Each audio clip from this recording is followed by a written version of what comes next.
کر رہا ہوں کہ وہ آ جائے فون تو.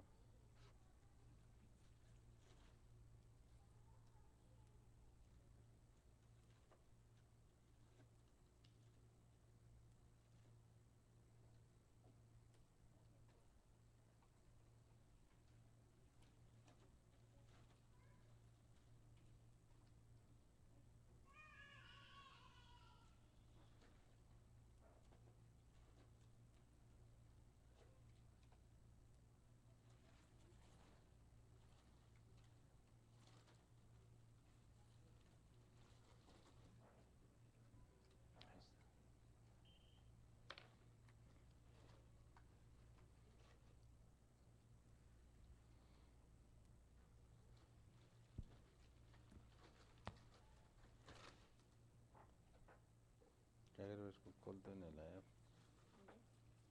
چلیے ٹھیک.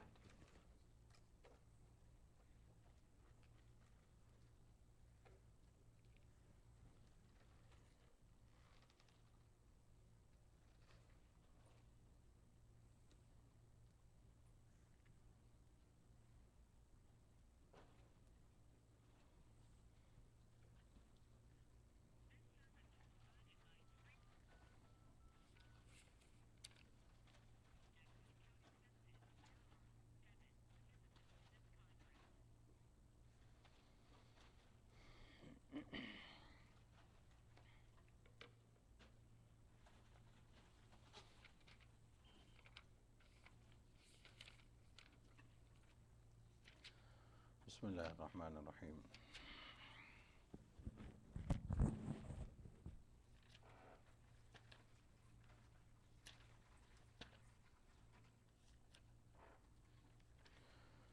یہ 8ویں پارے کا پہلا رکوع ہوا تھا اور جہاں پہ بات رکی تھی اس کے بعد اللہ تبارک و تعالیٰ فرماتے ہیں او من کان میتا فاحییناہ وجعلنا له نورا یمشی به فی الناس کمن مثله فی الظلمات لیس بخارج منها کذلک زین للکافرین ما کانوا یعملون.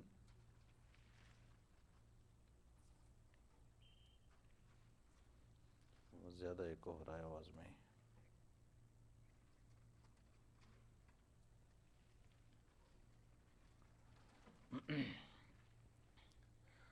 اللہ تبارک تعالیٰ فرماتے ہیں بھلا ایک شخص جو کہ مردہ تھا پھر ہم نے اس کو زندہ کر دیا اور ہم نے اس کو روشنی دی کہ وہ لیے پھرتا ہے اس کو لوگوں میں، کیا وہ برابر ہو سکتا ہے اس حال کے اس آدمی کے کہ جس کا حال یہ ہے کہ وہ اندھیروں میں پڑا ہے اور وہاں سے نکل نہیں سکتا.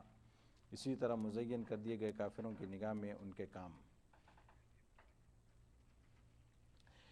یہاں سے اللہ تبارک و تعالیٰ نے ایک مضمون بیان فرمایا ہے.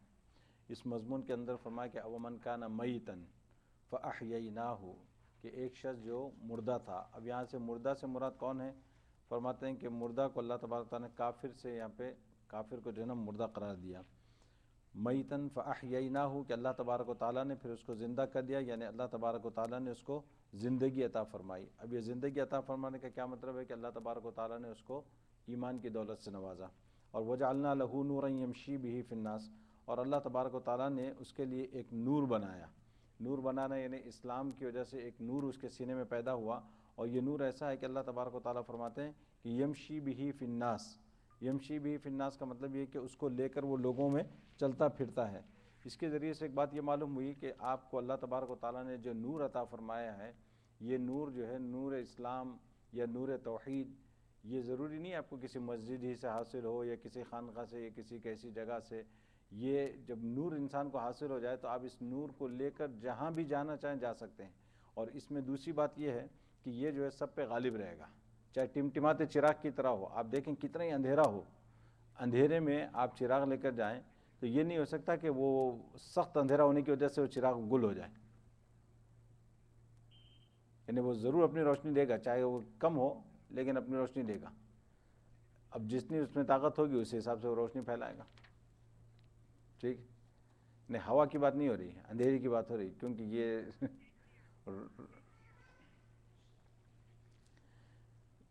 آواز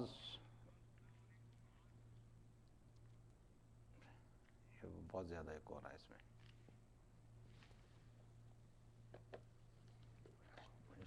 کیوں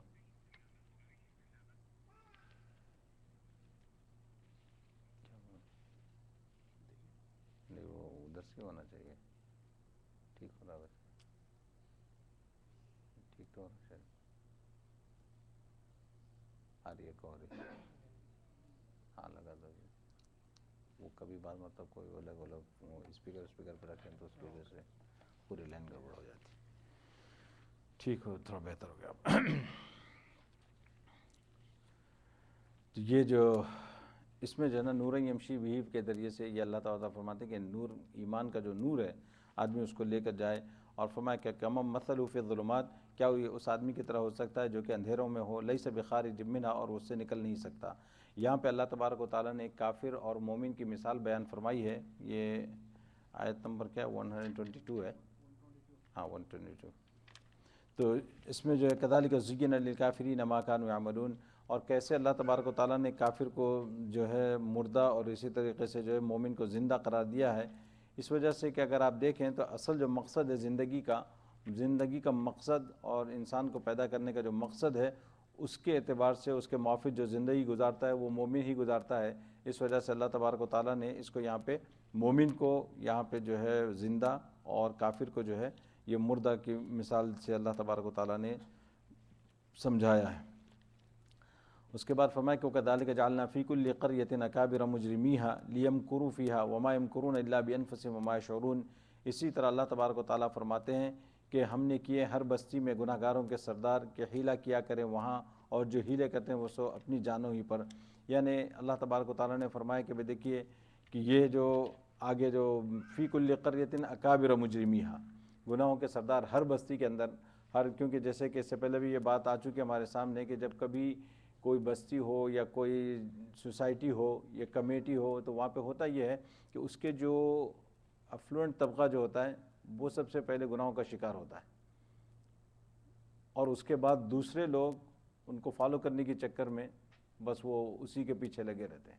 تو اللہ تبارک تعالیٰ فرماتے ہیں وَكَذَلِكَ جَعَلْنَا فِي كُلِّ قَرْيَةٍ أَكَابِرَ مُجْرِمِيهَا لِيَمْكُرُوا فِيهَا وَمَا يَمْكُرُونَ إِلَّا بِأَنفُسِهِمْ وَمَا يَشْعُرُونَ. اس کے بعد اللہ فرماتے ہیں وَإِذَا جَاءَتْهُمْ آيَةٌ قَالُوا لَن نُؤْمِنَ حَتَّى نُؤْتَىٰ مِثْلَ مَا أُوتِيَ رُسُولُ اللَّهِ. کہتے ہیں کہ جب ہمارے پاس سے جب کوئی نشانی ان کے پاس پہنچتی ہے تو کہتے ہیں کہ ہم ہرگز ایمان نہیں لائیں گے جب تک کہ ہمارے پاس وہ چیز نہ لائی جائے جو کہ اس سے پہلے رسولوں کے پاس لائی گئی.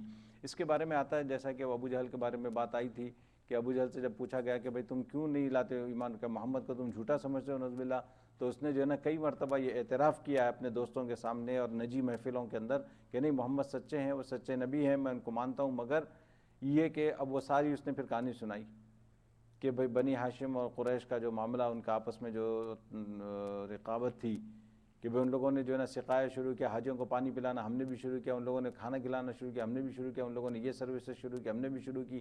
اب اس کے ہم مقابلے میں رہے ان کے برابر, اور اب یہ کہتے ہیں کہ بھئی ہمارے پاس ایک نبی آیا ہے تب ہم نبی کو کیسے مانیں, اب نبی کی جو تو ہم تو نبی کو نہیں لا سکتے. تو اس نے یہ کہا تھا کہ اگر ہمارے پاس بھی اسی طرح کا کوئی نبی آ جائے تب تو بات بن سکتی ہے, تب تو ہم ان کو مان سکتے ہیں.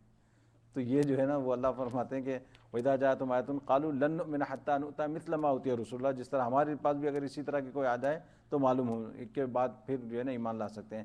اللہ فرماتے ہیں اللہ اعلم حیث یجعل رسالتہ, اللہ تبارک و تعالیٰ خوب جانتے ہیں کہ اللہ تبارک و تعالیٰ اپنے پیغام کو کہاں بھیجنا ہے. یعنی اللہ یہ فرماتے ہیں کہ نبوت کس کو دی جانی چاہیے, نبی کس کو بنایا جانا چاہیے, یہ اللہ زیادہ جانتے ہیں. اور دوسرا یہ کہ یہاں اس کے ذریعے سے اللہ تبارک و تعالیٰ نے ایک بات یہ بھی بتا دی کہ نبوت کو جیسے کہ ان لوگوں نے یہ سمجھا کہ یہ بھی ایک کسبی مقام ہے, جیسے کہ ایک آدمی ولایت کو حاصل کر سکتا ہے کہ بھئی آپ زیادہ عبادتیں نوافل وغیرہ پڑھتے پڑھتے ایک مقام پر پہنچ سکتا ہے آدمی, لیکن نبوت یہ مقام نہیں ہے کہ آپ کتنی عبادتیں کر لیں کتنے صدقہ خیرات کر لیں, یہ نبوت نہیں حاصل ہو سکتی.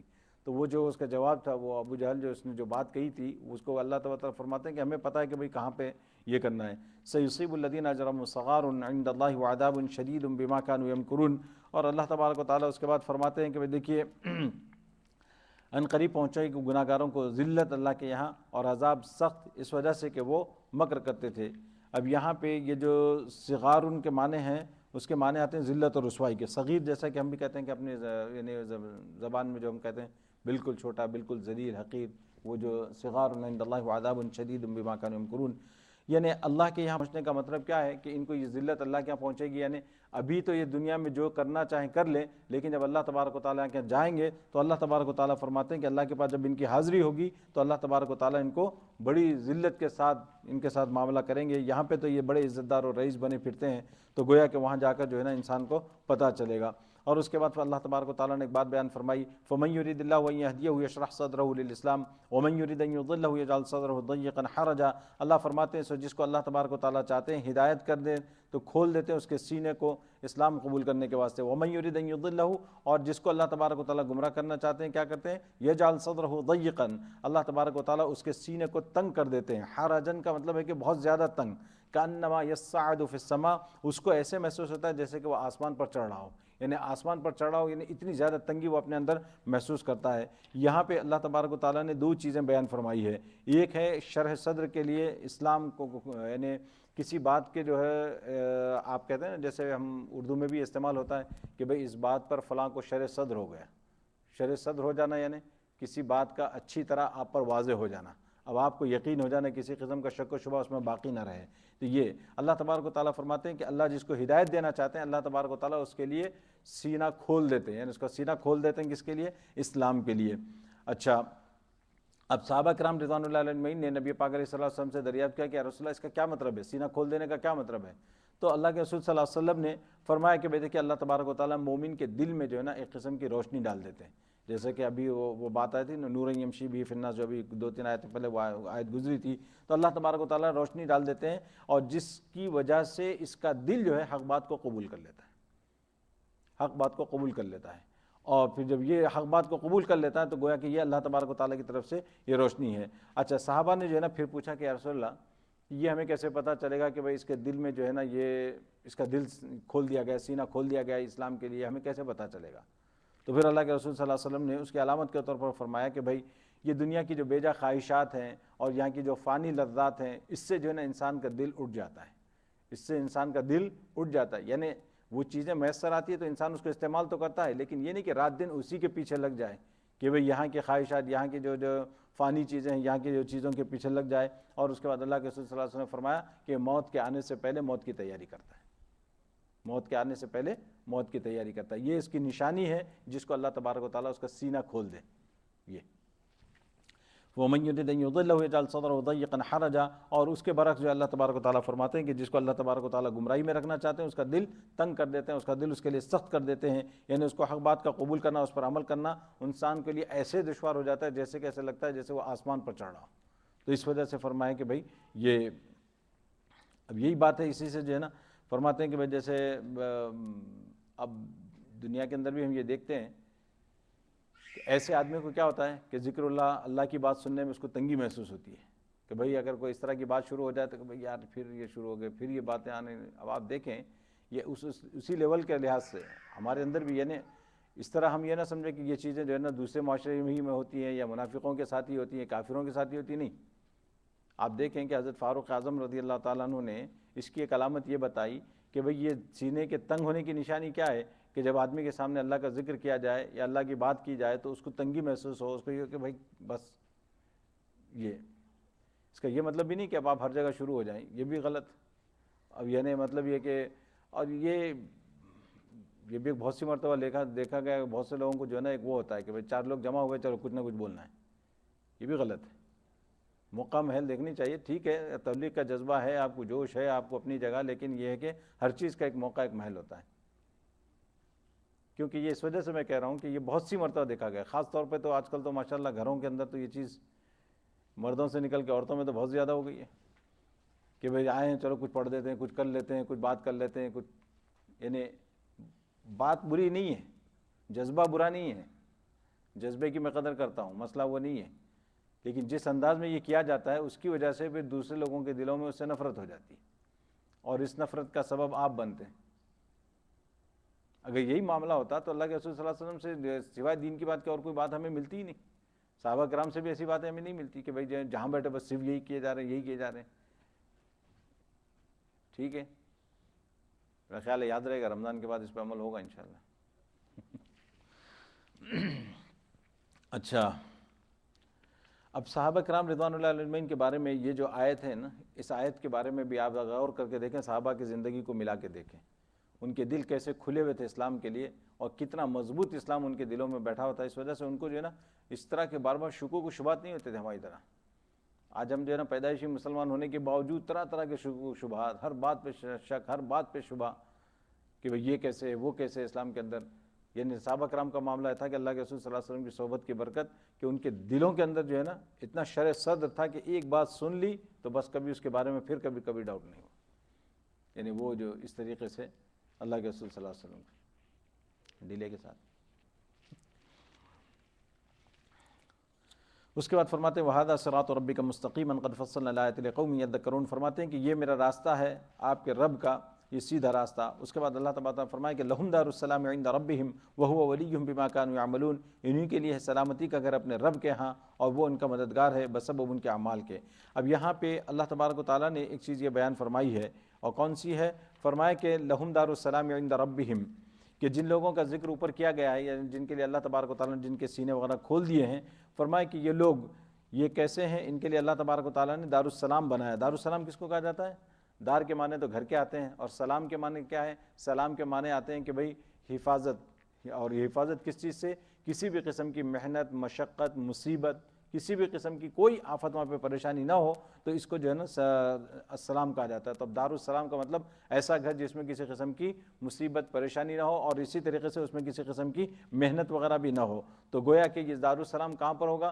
دار السلام ظاہر ہے کہ یہ جنت کا ایک نام ہے، جنت کے ناموں میں سے ایک نام ہے دار السلام، اور اسی وجہ سے حضرات نے فرمایا کہ بھئی یہ وہاں کا معاملہ ہے۔ لیکن بعض حضرات نے جو ہے نا دار السلام، لہم دار السلامی کو جو ہے نا انہوں دنیا میں بھی اس کو انہوں نے یہ کیا ہے، اور کیا فرماتے ہیں؟ دنیا کو اللہ تبارک و تعالیٰ ان کے لیے دار السلام بنا دیں گے۔ یعنی یہاں کی جو مصیبتیں، مشقتیں جو ان کو ہوگی، بظاہر باہر سے دیکھنے والے کے لیے تو بہت بڑی مصیبت لگے گی، وہ بہت بڑی مشقت لگے گی، لیکن ان کو اتنی مشقت نہیں لگے گی۔ اس کی وجہ کیا ہے؟ یا تو اللہ تبارک و تعالیٰ ان کا سینہ کھول دیں گے، یا اللہ تبارک و تعالیٰ وہاں کی نعمتوں کا مشاہدہ ان کو اس طرح کرا دیں گے کہ وہاں کے مقابلے میں یہاں کی مصیبتیں ان کو کوئی چیز نظر نہیں آئے گی۔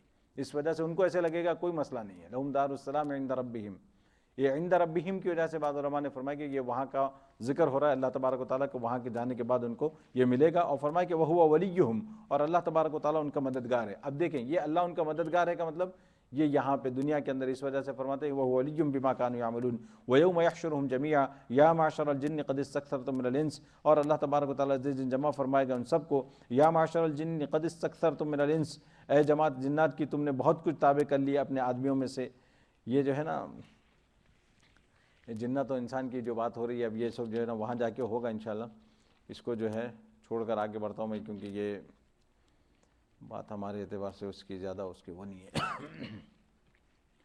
آگے فرمایا یا معاشر الجن والانس الم یأتکم رسل منکم، آیت نمبر 130 دیکھیں جہاں سے رکوع شروع ہو رہا ہے۔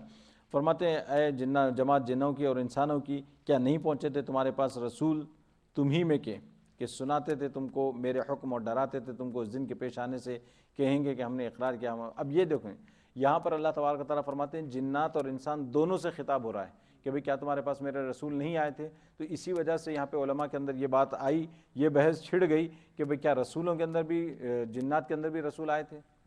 جنات کے اندر رسول جن تھے، یہ ایک الگ بحث ہے۔ تو بعض حضرات اس بات کے قائل ہیں، ان لوگوں نے یہ کہا کہ بھئی ہاں ان کے پاس رسول آئے اور ان کے رسول جو ہے وہ جن تھے،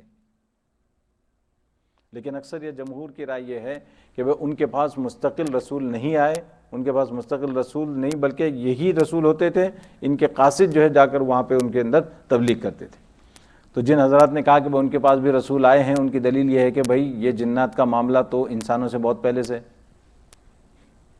حضرت انسان تو بعد میں تشریف لائے ہیں، تو اس سے پہلے بھی تو ان کی ہدایت کا کوئی معاملہ تھا ہوگا۔ تو اس لیے ان کی دلیل یہ ہے کہ بھائی وہ کہتے ہیں کہ بھائی یہ اللہ خود بھی کہہ رہے ہیں، اور پھر جو ہے نا وہ معاملہ ان کے پاس ہوگا، اگر وہ ہوگا تو ہوگا، ان کی اپنی دنیا ہے، ہماری دنیا اپنی ہے، ہمیں تو جو ہے نا اپنے نبی کی اتباع کرنی ہے۔ تو یہ اللہ تبارک و تعالیٰ ان سے پوچھیں گے کہ بھئی ہمارا حکم سنانا، ڈر سنانا، اور لقاء یومکم ھذا، اور آج کے دن کی جو ہے نا ملاقات کے بارے میں اللہ تبارک و تعالیٰ کے شہیدنا علی انفسنا، وہ کہیں گے اپنے آپ پر اپنے گناہ کا اعتراف کر لیں گے، وغرتہم الحیات الدنیا وشہدوا علی انفسہم انہم کانوا کافرین۔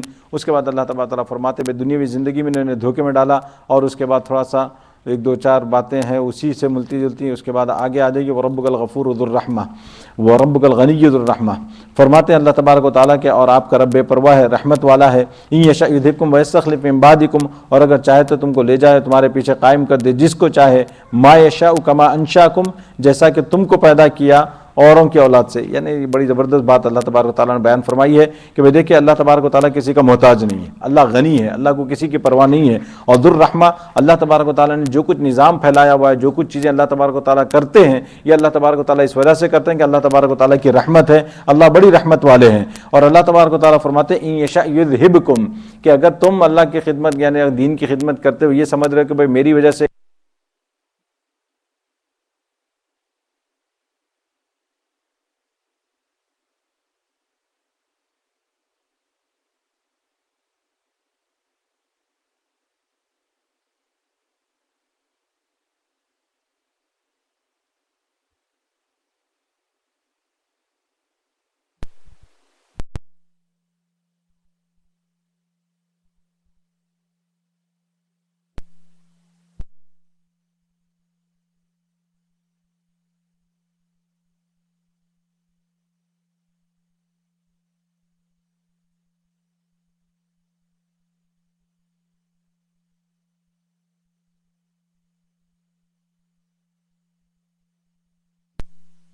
بتایا کہ کیسے، کہ فرمایا کہ دیکھو اے لوگو تم کام کرتے رہو اپنی جگہ پر اور میں بھی کام کرتا ہوں۔ یعنی مطلب ہے کہ بعد مرتبہ انسان جب بات نہیں مانتا تو اللہ تبارک تعالیٰ فرماتے ہیں نبی کی زبانی، ٹھیک ہے تم اپنا کام کرو میں اپنا کام کرتا ہوں۔ فسوف تعلمون، تم کو عنقریب پتہ چل جائے گا، کہے گا من تکون له عاقبۃ الدار، کہ کس کو ملتا ہے عاقبت کا گھر، انه لا يفلح الظالمون۔ اس کے بعد اللہ تبارک و تعالیٰ نے فرمایا وجعلوا للہ مما ذرأ من الحرث والانعام نصیبا فقالوا هذا۔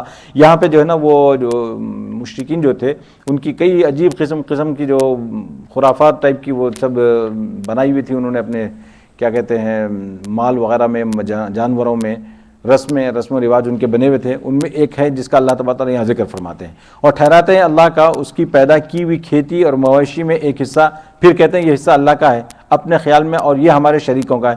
یعنی اللہ تبارک و تعالیٰ فرماتے ہیں کہ ان لوگوں نے ایک طریقہ یہ ایجاد کر رکھا تھا کہ بھئی جب بھی جو ہے نا کچھ نکالنا ہوتا تھا تو ہمیشہ جب فصل کٹتی یا جانور ہوتے تو کہتے کہ بھئی اچھا یہ جو ہے اللہ کے نام کا ہے، یہ ہمارے بتوں کے نام کا ہے، یا یہ اللہ کے نام کا ہے، یہ ہمارے نام کا ہے۔ اس طریقے سے کرتے تھے۔ اچھا جب کبھی فصل کم ہو جاتی تو کیا کرتے، جب بھی ڈنڈی مارنا ہوتا اللہ کے حصے میں سے، جب بھی وہاں سے پہلے لیتے تھے کہ نہیں اللہ کو کیا ضرورت ہے، اللہ تو غنی ہے تو اللہ کو ضرورت نہیں ہے، وہ وہاں سے لے لو پہلے۔ تو اس طریقے سے اللہ تبارک فہذا لشرکائنا فما کان لشرکائہم فلا یصل الی اللہ، سو جو حصہ ان کے شریکوں کا ہے وہ تو نہیں پہنچتا اللہ کی طرف۔ یعنی فرماتے ہیں کہ بھائی اللہ کے شریکوں کا حصہ بنا کے رکھا ہے لیکن اللہ کو تو کچھ ملنے کا نہیں اس میں سے۔ وما کان للہ فہو یصل الی شرکائہم، اور جو اللہ کا تھا وہ جو ان کے شریکوں کے پہنچ جاتا تھا، یعنی وہی کہتے تھے کہ بھائی اب اللہ کو تو ضرورت نہیں ہے نا، تھوڑا ان کو دے دو۔ تو اس طریقے سے کرتے تھے۔ اللہ تبارک تعالیٰ فرمائے سا ما یحکمون، کتنا برا انصاف کرتے ہیں، کیسا برا فیصلہ کرتے ہیں۔ اللہ تبارک و تعالیٰ بتاتے ہیں کہ ہر چیز اگرچہ اللہ کی دی ہوئی ہے، ہونا تو ہر چیز اللہ کے لیے چاہیے تھی، لیکن یہ کہ ان لوگوں نے بالکل الٹا کیا ہوا تھا معاملہ۔ اور پھر اس کے بعد اچھا اللہ اکبر یہ جو ہے نا اس سے کوئی یہ نہ سمجھ لے کہ یہ صرف کافروں کے لیے تھا معاملہ، آج ہم بھی ایسے ہی کرتے ہیں۔ کبھی جو ہے نا کبھی دیکھا ہوگا جوش میں آتے ہیں، کسی کی تقریر سن لی انفاق فی سبیل اللہ پہ، گھر گئے کچھ پیسے اٹھا کے رکھ دیے کہ بھائی ہاں یہ ضرورت کے لیے خرچ کیے جائیں گے، ضرورت مندوں کے لیے۔ لیکن ہوتا کیا ہے کہ سب سے پہلے حملہ انہی پیسوں پہ ہوگا کہ بھائی کبھی اگر ایسی بات آ جائے گھر میں کچھ پیسے رکھے ہوئے ہوں، آپ نے الگ رکھے ہوئے ہیں، ٹھیک ہے بھائی جب بھی ضرورت ہوگی اس میں سے صدقہ خیرات ہوگا، یعنی زکوٰۃ نہیں ہے وہ، لیکن آپ نے کہا کہ بھائی کسی کو ضرورت ہوگی تو اس میں سے ہم یہ کریں گے۔ تو اگر کوئی مسئلہ ہوگا تو سب سے پہلے انہی پہ جو ہے نا یہ ہوگا۔ اس وجہ سے معاملہ سب کے لیے یہی ہے۔ تو آدمی جو ہے نا اس کو اچھا یہ صرف پیسے ہی کے ساتھ خاص نہیں ہے، دوسرا اپنے ساتھ بھی اگر آپ نے کہا کہ بھائی چلو اللہ کے لیے کچھ وقت مقرر کر لے آدمی اپنی ڈیلی لائف میں، آپ نے کہا کہ بھائی چلو 1 گھنٹہ 2 گھنٹے اللہ کے لیے وقف کر دے آدمی۔ اب اگر کوئی کام آئے گا تو سب سے پہلے وہی 1 گھنٹے 2 گھنٹے میں پہلے آپ جو ہے نا اللہ تو اس وقت جو ہے یہ ایسی چیزیں ہیں کہ یہ اللہ تبارک و تعالیٰ نے بتایا کہ بھائی انسان کو چاہیے کہ اس طرف توجہ دے کہ بھائی جب اگر آپ نے کوئی چیز ڈیڈیکیٹ کی ہے تو پھر اس کو اس حساب سے رکھیں۔ اور پھر یہاں پہ ایک بات اور ایک بھی ہمارے سمجھ میں آتی ہے کہ ایسا نہ ہو کہ انسان اپنی زندگی کو بھی ایسے ہی کر لے، جیسے کہ مثال کے طور پر اس نے کہا کہ ابھی تو خوب کما لو دبا کے، حرام حلال کی دیکھی جائے گی بعد میں، ابھی تو صرف کمانا ایک مقصد ہے، 50 کے جب ہو جائیں گے اس کے بعد جو ہے نا تھوڑا سا یہ چیزیں کم کر دیں گے، اس کے بعد پھر ریٹائرمنٹ کے قریب آئیں گے تو پھر یہ کم کر دیں گے. تو جیسے ایک پلان ہوتا ہے انسان کا، یہ نہ ہو کہیں ایسے یہ وہی تقسیم ہے پھر ان کی. سمجھ آ رہی؟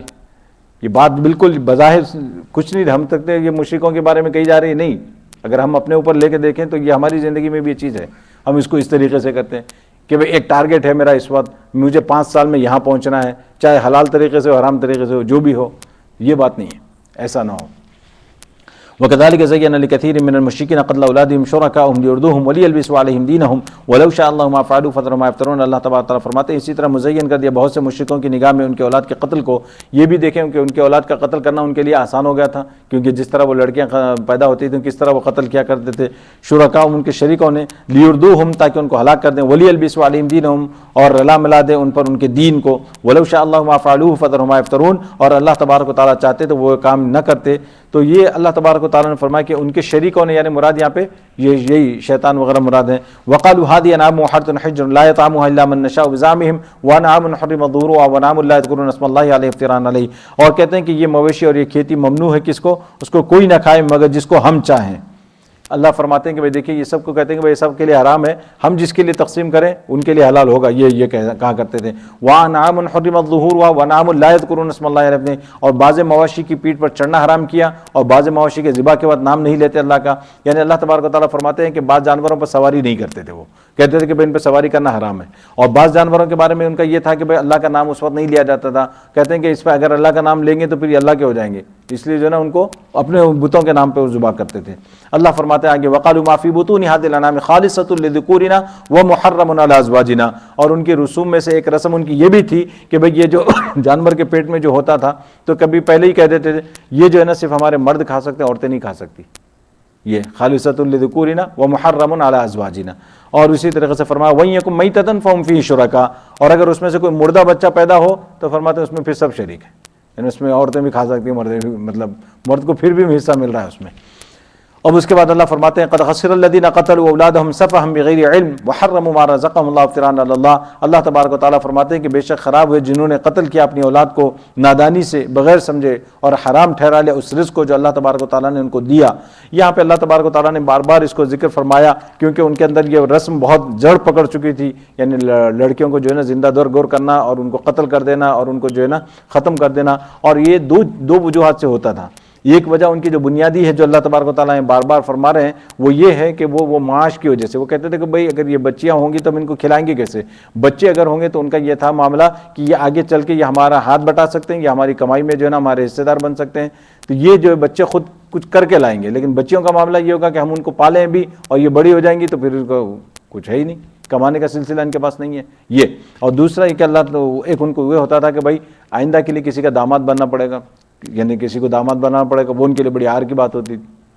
خود بھی تو شادی کی ہوگی مگر یہ کہ بہرحال اب وقت آیا کہ بھائی کسی کو ہم کیسے اب دامادی میں قبول کریں. یہ ان کے لیے بہت ہار کی چیز ہوتی تھی. اس وجہ سے یہ دونوں کی یہ کیا کرتے تھے.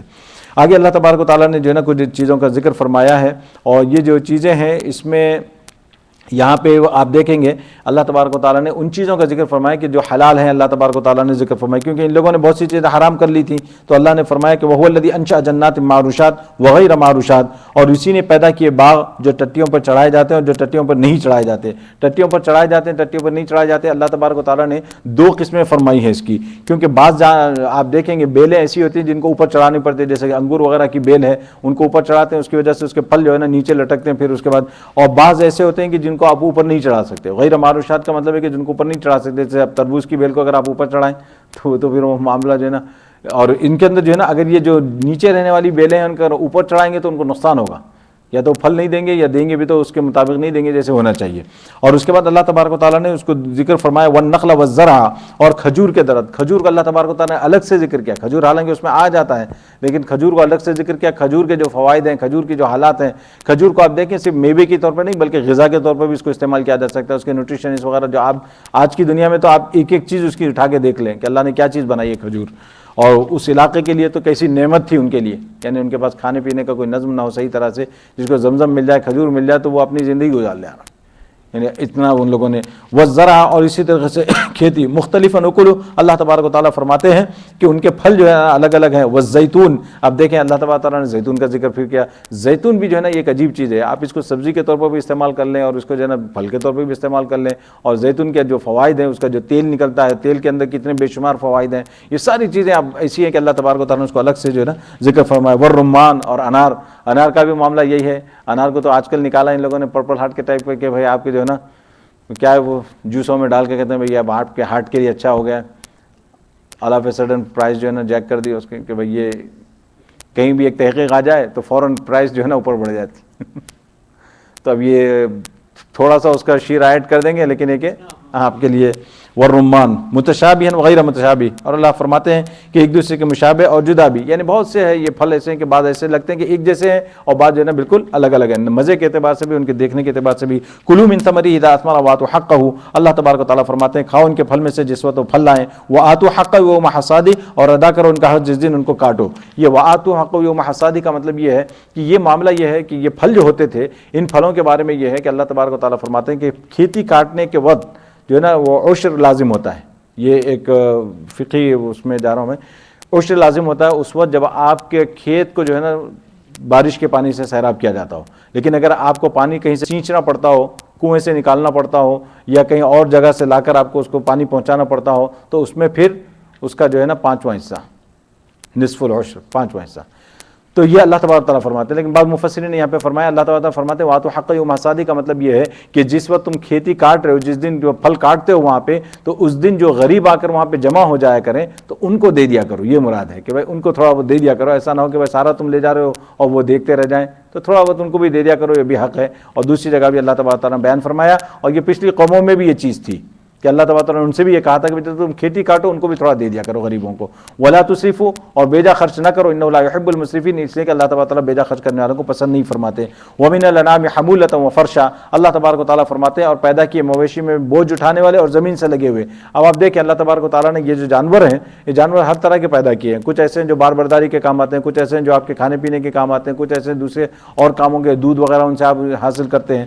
کلوا مما رزقکم اللہ, اور کھاؤ اللہ تبارک و تعالیٰ کے رزق. ولا تتبعوا خطوات الشیطان, اور شیطان کے راستے پر مت چلو. انہ لکم عدو مبین, اس لیے کہ وہ تمہارا کھلا دشمن ہے. اس کے بعد اللہ تبارک و تعالیٰ نے یہاں پہ جو ہے نا وہ بتایا 8 ازواج, 8 اللہ تبارک و تعالیٰ نے پیدا کیے ہیں, نر اور مادہ. ازواج یعنی جوڑے, 8 جوڑے اللہ تبارک و تعالیٰ نے پیدا فرمائے. من الضأن 2 ومن المعز 2, بھیڑ میں سے 2 اور بکری میں سے 2, 2 بکری میں اور 2 بھیڑ میں. قل آذکرین حرم ام الانثیین, اس کے بعد اللہ تبارک و تعالیٰ نے جو ہے نا ان سے پوچھا ہے کہ بھائی تم اللہ نے اس میں سے کس کو حرام قرار دیا. یہ ان کے لیے الزامی جواب ہے اللہ تبارک و تعالیٰ کی طرف سے. آگے سب یہ سب وہی ہے, آسان سب انشاءاللہ. آگے دیکھیں آیت نمبر 145. قل لا اجد فیما اوحی الی محرما علی طاعم یطعمہ, اللہ فرماتے ہیں کہ آپ کہہ دیجئے کہ میں نہیں پاتا اس وحی میں کہ مجھ کو پہنچی ہے کسی چیز کو کہ حرام کھانے والے پر جو اس کو کھاوے, مگر یہ کہ وہ چیز مردار ہو یا بہتا ہوا خون یا گوشت سور کا, وہ ناپاک ہے, یا ناجائز ذبیحہ جس پر نام پکارا گیا. یہ بالکل وہی ہے جو اس سے پہلے آ چکا ہے, حرمت علیکم المیتۃ والدم ولحم الخنزیر کے اندر, اس کو یہاں پہ دوبارہ جو ہے نا بیان کیا گیا ہے. اس کو چھوڑ کے پھر آپ آگے چلیں, اور یہ سارا وہی ہے. یہاں پہ آ جائیں ذرا, یہ جو آیت ہے دیکھیے, آیت نمبر 151. یہ جو آیت ہے نا یہاں سے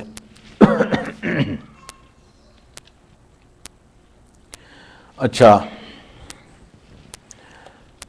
تو اب گویا کہ پورا یہ جو رکوع جو آیتیں ہم چھوڑ رہے ہیں, بالکل اللہ تبارک تعالیٰ سب اس میں اس کا جواب دے رہے ہیں. جو ان لوگوں نے جو حرکتیں کی ہوئی تھی مشرکین نے, ان سب چیزوں کا جواب ہے. اب اس کے بعد یہاں پہ اللہ تبارک و تعالیٰ نے ایک چیز بیان فرمائی ہے, قل تعالوا واتلوا ما حرم ربکم علیکم الا تشرکوا. تو اب یہاں سے لے کر آپ دیکھیں آیت نمبر 151, 152, 153, یہ 3 آیتیں ہیں. ان 3 آیتوں کے اندر اللہ تبارک و تعالیٰ نے 9 چیزوں کا بیان فرمایا ہے. یہ یوں سمجھ لیں کہ بعض حضرات نے اس کو 10 شمار کیا ہے, وہ آپ کو انشاءاللہ ابھی پتہ چل جائے گا. تو جن چیزوں کا اس میں اللہ تبارک و تعالیٰ نے بیان فرمایا ہے وہ کیا ہے؟ وہ یہ ہے کہ اللہ, ایک روایت میں آتا ہے کہ اللہ کے رسول صلی اللہ علیہ وسلم نے صحابہ کرام رضوان اللہ علیہ اجمعین سے یہ فرمایا کہ بھئی کون ہے جو مجھ سے جو ہے نا اپنے قرآن کے محکمات پر جو ہے نہیں, 2 چیزیں ہیں یہاں پہ, میں مس کر رہا ہوں. سب سے پہلے یہ دیکھ لیں, اللہ تبارک و تعالیٰ نے یہ جو یہاں پہ تفصیل بیان فرمائی ہے، یہ تفصیل کون سی ہے؟ جیسا کہ حضرت کعب بن احبار جو کہ یہودی تھے پہلے اور بہت بڑے یہود کے عالم تھے، وہ اسلام لے آئے، تو انہوں نے یہ بات فرمائی ہے کہ بھئی اللہ تبارک و تعالیٰ نے یہ جو 10 چیزیں یہاں پہ بیان فرمائی ہے، یہی 10 چیزیں جو ہے نا تورات میں بھی ہیں، اور وہ فرماتے ہیں کہ تورات جو شروع ہوتی ہے پہلے بسم اللہ کے بعد جو ہے نا یہی 10 چیزیں آپ کو ملے گی تورات کے اندر یہی 10 چیزیں ملیں گی۔ اور اسی طریقے سے حضرت عبداللہ ابن عباس رضی اللہ عنہ فرماتے ہیں کہ جب اللہ تبارک و تعالیٰ نے سورہ آل عمران کے شروع میں جو محکمات اور متشابہات کی بات آئی نا، تو محکمات سے مراد وہ فرماتے ہیں کہ یہ 10 ہیں، یہ 10۔ اور اسی طریقے سے ایک اللہ کے رسول صلی اللہ علیہ وسلم کی ایک روایت ہے جس میں اس کا خلاصہ یہ ہے کہ اب تک جتنی شریعتیں آئی ہیں، جتنے نبی آئے ہیں، ان تمام کی شریعتیں ان 10 چیزوں پر متفق رہی ہیں، یعنی مطلب ہے کہ اس میں کسی قسم کے چینجز نہیں، سب کے لیے یہ حکم برابر رہا ہے، یہ وہ چیزیں آ رہی ہیں۔ اور عبداللہ ابن مسعود رضی اللہ تعالیٰ عنہ اس سلسلے میں فرماتے ہیں کہ بھئی اگر کوئی آدمی یہ دیکھنا چاہتا ہے کہ بھئی نبی پاک علیہ الصلوۃ والسلام کا وصیت نامہ کیا تھا، کہ آپ صلی اللہ علیہ وسلم کا وصیت نامہ وہ سیلڈ، یعنی اس پہ مہر بھی لگی ہوئی آپ صلی اللہ علیہ وسلم کی، اگر کوئی دیکھنا چاہتا ہے تو فرماتے ہیں کہ وہ ان آیتوں کو دیکھ لے، یہی 10 احکام ہیں جو اللہ کے رسول صلی اللہ علیہ وسلم کی وصیت کے طور پر دیے گئے ہیں۔ پھر اس کے بعد آپ نے یہی آیتیں پڑھی۔ اچھا،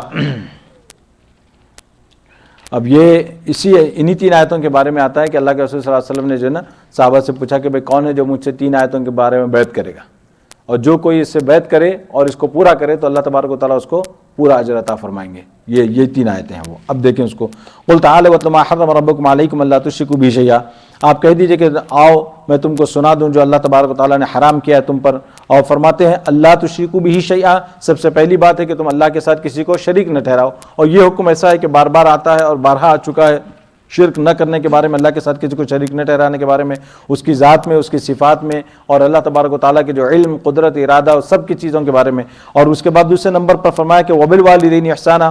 اب آپ دیکھیں کہ قرآن میں کتنی جگہ اللہ تبارک و تعالیٰ نے شرک کے ساتھ جو ہے نا والدین کا ذکر فرمایا، اور یہاں پہ فوراً فرمایا کہ وبالوالدین احسانا، اور ماں باپ کے ساتھ نیکی کرو۔ اور یہ ماں باپ کے ساتھ نیکی کا معاملہ جو ہے نا، یہ نہیں کہا کہ ماں باپ کو برا بھلا مت کہو، بلکہ کہہ رہے ماں باپ کے ساتھ نیکی کرو، اور نیکی کے اندر بھی صرف اعدلوا والی بات نہیں کہی، احسان کا لفظ استعمال فرمایا۔ احسان کا مطلب یہ ہے کہ اس کی کوئی لمٹ نہیں ہوتی، یعنی یہ نہیں کہ آپ یوں کہو کہ ایک لمٹ پہ آ کے کہو کہ میں نے ماں باپ کا حق ادا کر دیا، ماں باپ کا معاملہ تو پورا ہو گیا، فرمایا احسان کرتے رہو۔ یہ احسانہ جو ایسا لفظ ہے کہ اس کے اندر اللہ تبارک و تعالیٰ نے مصدر استعمال فرمایا، یہ دوام آتا ہے ہمیشگی بیان کرنے کے لیے۔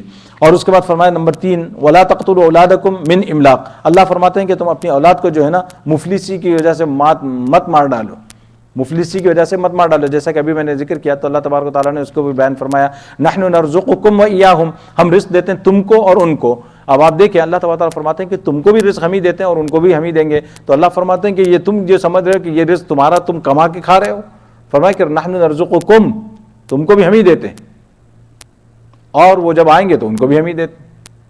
کیونکہ یہاں پہ جو ہے نا یہ آیت 2 جگہ آئے گی، اس آیت کا ٹکڑا جو ہے نا یہ 2 جگہ آئے گا۔ دوسری جگہ جو ہے نا سورہ بنی اسرائیل میں ہے، وہاں پہ اللہ تبارک و تعالیٰ نے کیا فرمایا وَلَا تَقْتُلُوا أَوْلَادَكُمْ خَشْيَةَ إِمْلَاقٍ، کہ بھائی مفلسی کے خوف سے، مفلسی کے اندیشے سے تم جو ہے نا ان کو ختم مت کر دو۔ اور یہاں پہ فرما رہے کہ مفلسی کی وجہ سے وہ دیکھ رہا ہے کہ بھائی میں غریب ہوں اور یہ پیدا ہو گئی ہے تو میں تو اس کو یہی نہیں کر سکتا۔ بعض تو کیا صرف انٹیسپیٹ کرتے ہیں کہ بھائی اچھا یہ آگے چل کے یوں ہوگا، وہ ہوگا، ایسے ہوگا، اللہ نے دونوں کی نفی فرما دی۔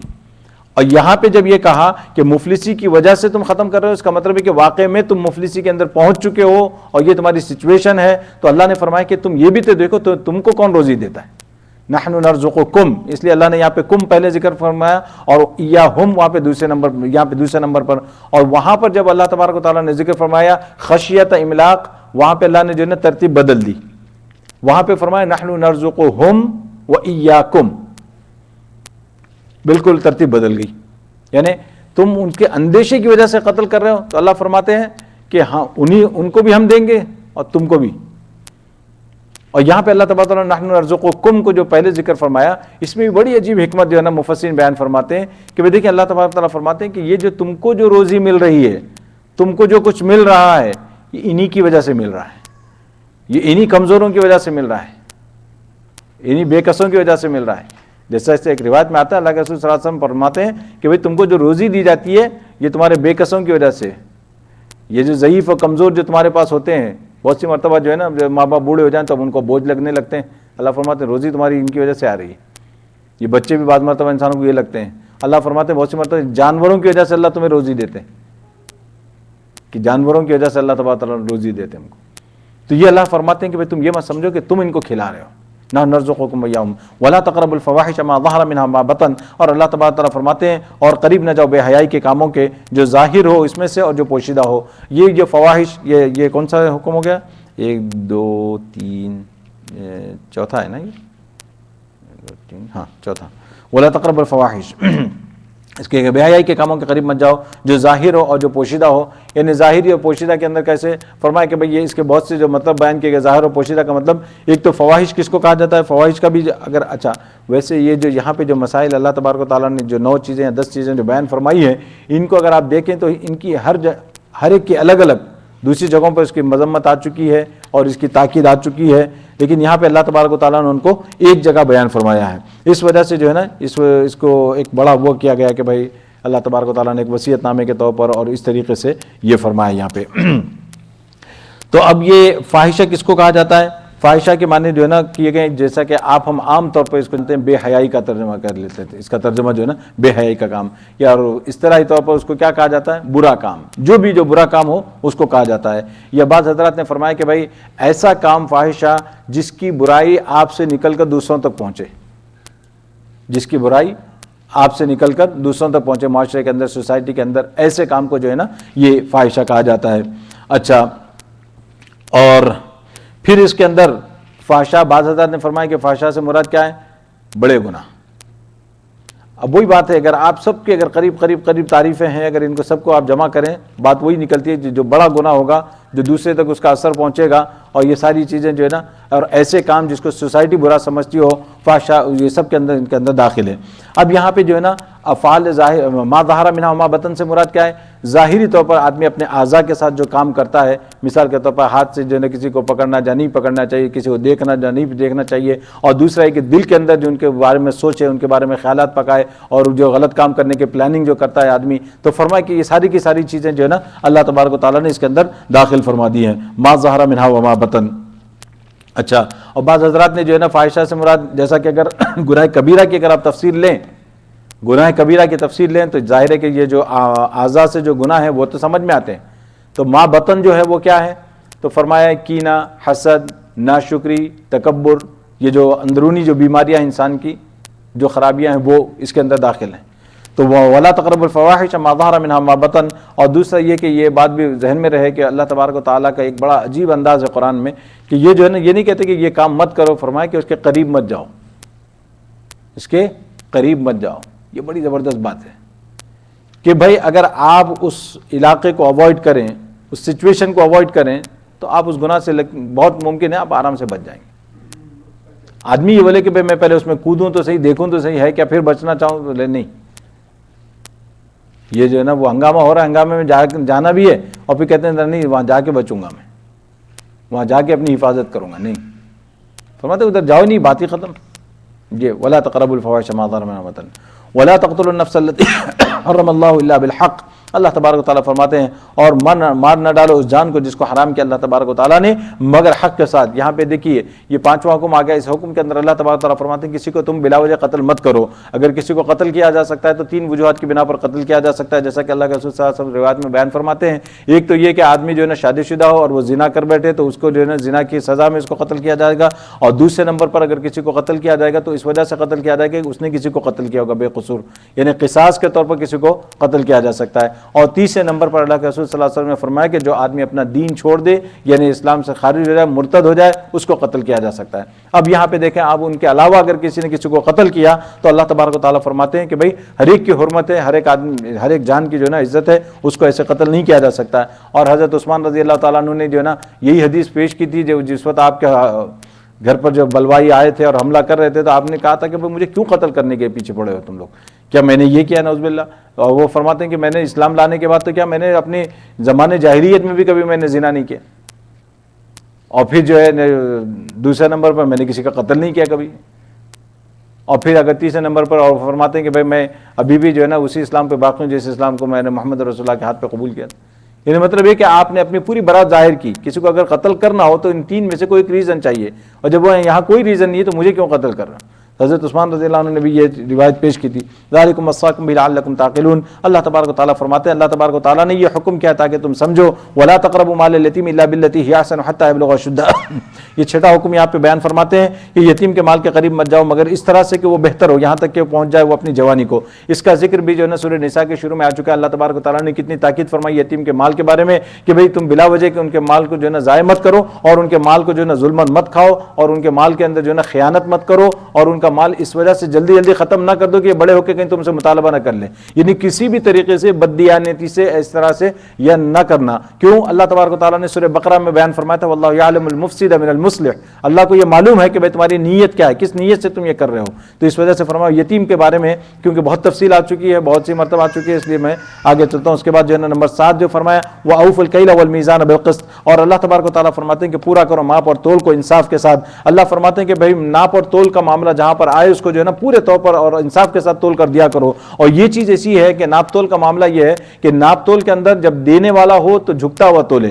اللہ تبارک اللہ کے رسول صلی اللہ علیہ وسلم نے فرمایا زن وارجہ, یعنی یہ تولو تم جھکتا ہوا تولو. جب کسی کو دینے کی باری آئے تو جھکتا ہوا تولے آدمی. اور جو ہے نا جب لینے کا معاملہ ہو تو ایسا نہ ہو کہ بھئی جب لینے کے بعد تو آپ پورا پورا لیں اور جب دینے کی باری آئے لوگوں کو تو ڈنڈی مارے آدمی, اس میں ایسا نہ ہو. اور یہ جو چیز ایسی ہے کہ اوف الکیل والمیزان, یہ جو ہے نا یہ ساری صرف تول ناپ تول کے بارے میں نہیں, لین دین کے بارے میں, پیسے کے لین دین کے بارے میں, اسی طریقے سے ہماری جاب کا معاملہ ہے, کانٹریکٹ وغیرہ جو ہوتے ہیں انسان کے, اتنے گھنٹے کام کرنے پہ اتنا ملے گا, اتنے گھنٹے پہ, تو یہ سب چیزیں جو ہے نا اس کے اندر بھی یہی ہے. آپ اپنا پورا وقت دیں جب آپ کو پیسے مل رہے ہیں, اور اگر نہیں تو پھر آپ جو ہے نا اس میں جو ہے نا اپنا وقت کٹوا دیں, بھائی اتنے گھنٹے میں نے کام نہیں کیا, آپ اپنی جو ہے نا وہ کر لیں. یہ سب ساری چیزیں اسی کے اندر آتی ہیں, تطفیف اور یہ جو ساری چیزیں جو ہے نا. اس کے بعد اللہ تبارک نے فرمایا کہ لا نکلف نفسا الا وسعها, ہم کسی کے ذمہ وہی چیز لازم کرتے ہیں جس کی اس کو طاقت ہو. یعنی کوئی آدمی یہ نہ سمجھے کہ بھئی ہم کیسے کر سکتے ہیں, عدل و انصاف کیسے قائم رکھ سکتے ہیں. اللہ فرماتے ہیں اگر یہ نہیں ہو سکتا تو ہم یہ حکم ہی نہیں دیتے تمہیں. یہ آدمی کر سکتا ہے, تھوڑا سا جھکتا ہوا تول لے, ہمیشہ جو ہے نا آپ کو جو ہے نا اس میں شور ہو گیا آپ کہ بھئی چلو کم از کم یہ غلطی نہیں ہوگی اس میں. وَإِذَا قُلْتُمْ فَاعْدِلُوا, اس کے بعد جو ہے نا 8واں حکم اللہ تبارک و تعالیٰ فرماتے ہیں وَإِذَا قُلْتُمْ فَاعْدِلُوا وَلَوْ كَانَ ذَا قُرْبَىٰ, اور جب بات کہو تو حق کی کہو اگرچہ وہ اپنا قریبی ہو. یہ جو ہے نا اگرچہ یہ بات آ چکی ہے كُونُوا قَوَّامِينَ لِلَّهِ شُهَدَاءَ بِالْقِسْطِ, وہاں پہ جو ہے نا, لیکن اللہ تبارک و تعالیٰ نے یہاں پہ کیا کہا, صرف گواہی کی بات نہیں ہے بلکہ کوئی بھی بات ہو, جب بھی بات کرنی ہو حق کی بات کہو. صرف گواہی کی بات نہیں ہو رہی بلکہ جو بھی بات کرنی ہو, جب بھی بات کرنی ہو حق کی بات کہو. یہاں پہ اللہ تبارک و تعالیٰ نے اس کو عام رکھا ہے. وَبِعَهْدِ اللَّهِ أَوْفُوا, اب دیکھیں یہ 9واں حکم ہے, ایک 9واں حکم ہے. وَبِعَهْدِ اللَّهِ أَوْفُوا, اور اللہ تبارک و تعالیٰ کے عہد کو پورا کرو, اللہ کا عہد پورا کرو. یہ بات بھی جو ہے نا سورہ مائدہ کے بالکل شروع میں آ چکی تھی, یا ایھا الذین آمنوا اوفوا بالعقود. وہاں پہ جو ہے نا یہ بات آئی تھی کہ اللہ کے عہد سے کون سا عہد مراد ہے, یا تو وہ عہد ہے جو ہم نے اللہ سے عہد الست میں کیا ہے, یا یہ کہ اللہ تبارک و تعالیٰ کا عہد ہے کہ وہ ہم آپ کی اتباع کریں گے, اطاعت کریں گے, اللہ کی اطاعت کرنے کا جو عہد ہے. اور اسی طریقے سے آپس کے عہد, تو یہاں پہ اللہ کا عہد جب ذکر کیا صاف طور پر, تو اللہ سے جو عہد ہمارا ہے کہ بھائی اللہ کی ہم اطاعت کریں گے. ذالکم وصاکم بہ لعلکم تذکرون, اللہ تبارک و تعالیٰ نے یہ حکم دیا تھا کہ تم نصیحت پکڑو. اس کے بعد جو ہے نا بعض حضرات نے 10واں اس کو شمار کیا, وَأَنَّ هَذَا صِرَاطِي مُسْتَقِيمًا فَاتَّبِعُوهُ, اور فرمایا کہ بے شک یہ راہ ہے میری سیدھی راہ, سو تم اس پر چلو. اب یہ جو سیدھی راہ ہے, ہاذا سے کیا مراد ہے, یہ سے کیا مراد ہے.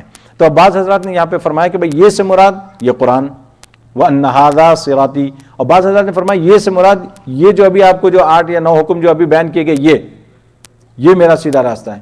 اور بعض حضرات نے فرمایا کہ یہ سے مراد یہ سورہ انعام بھی مراد لی.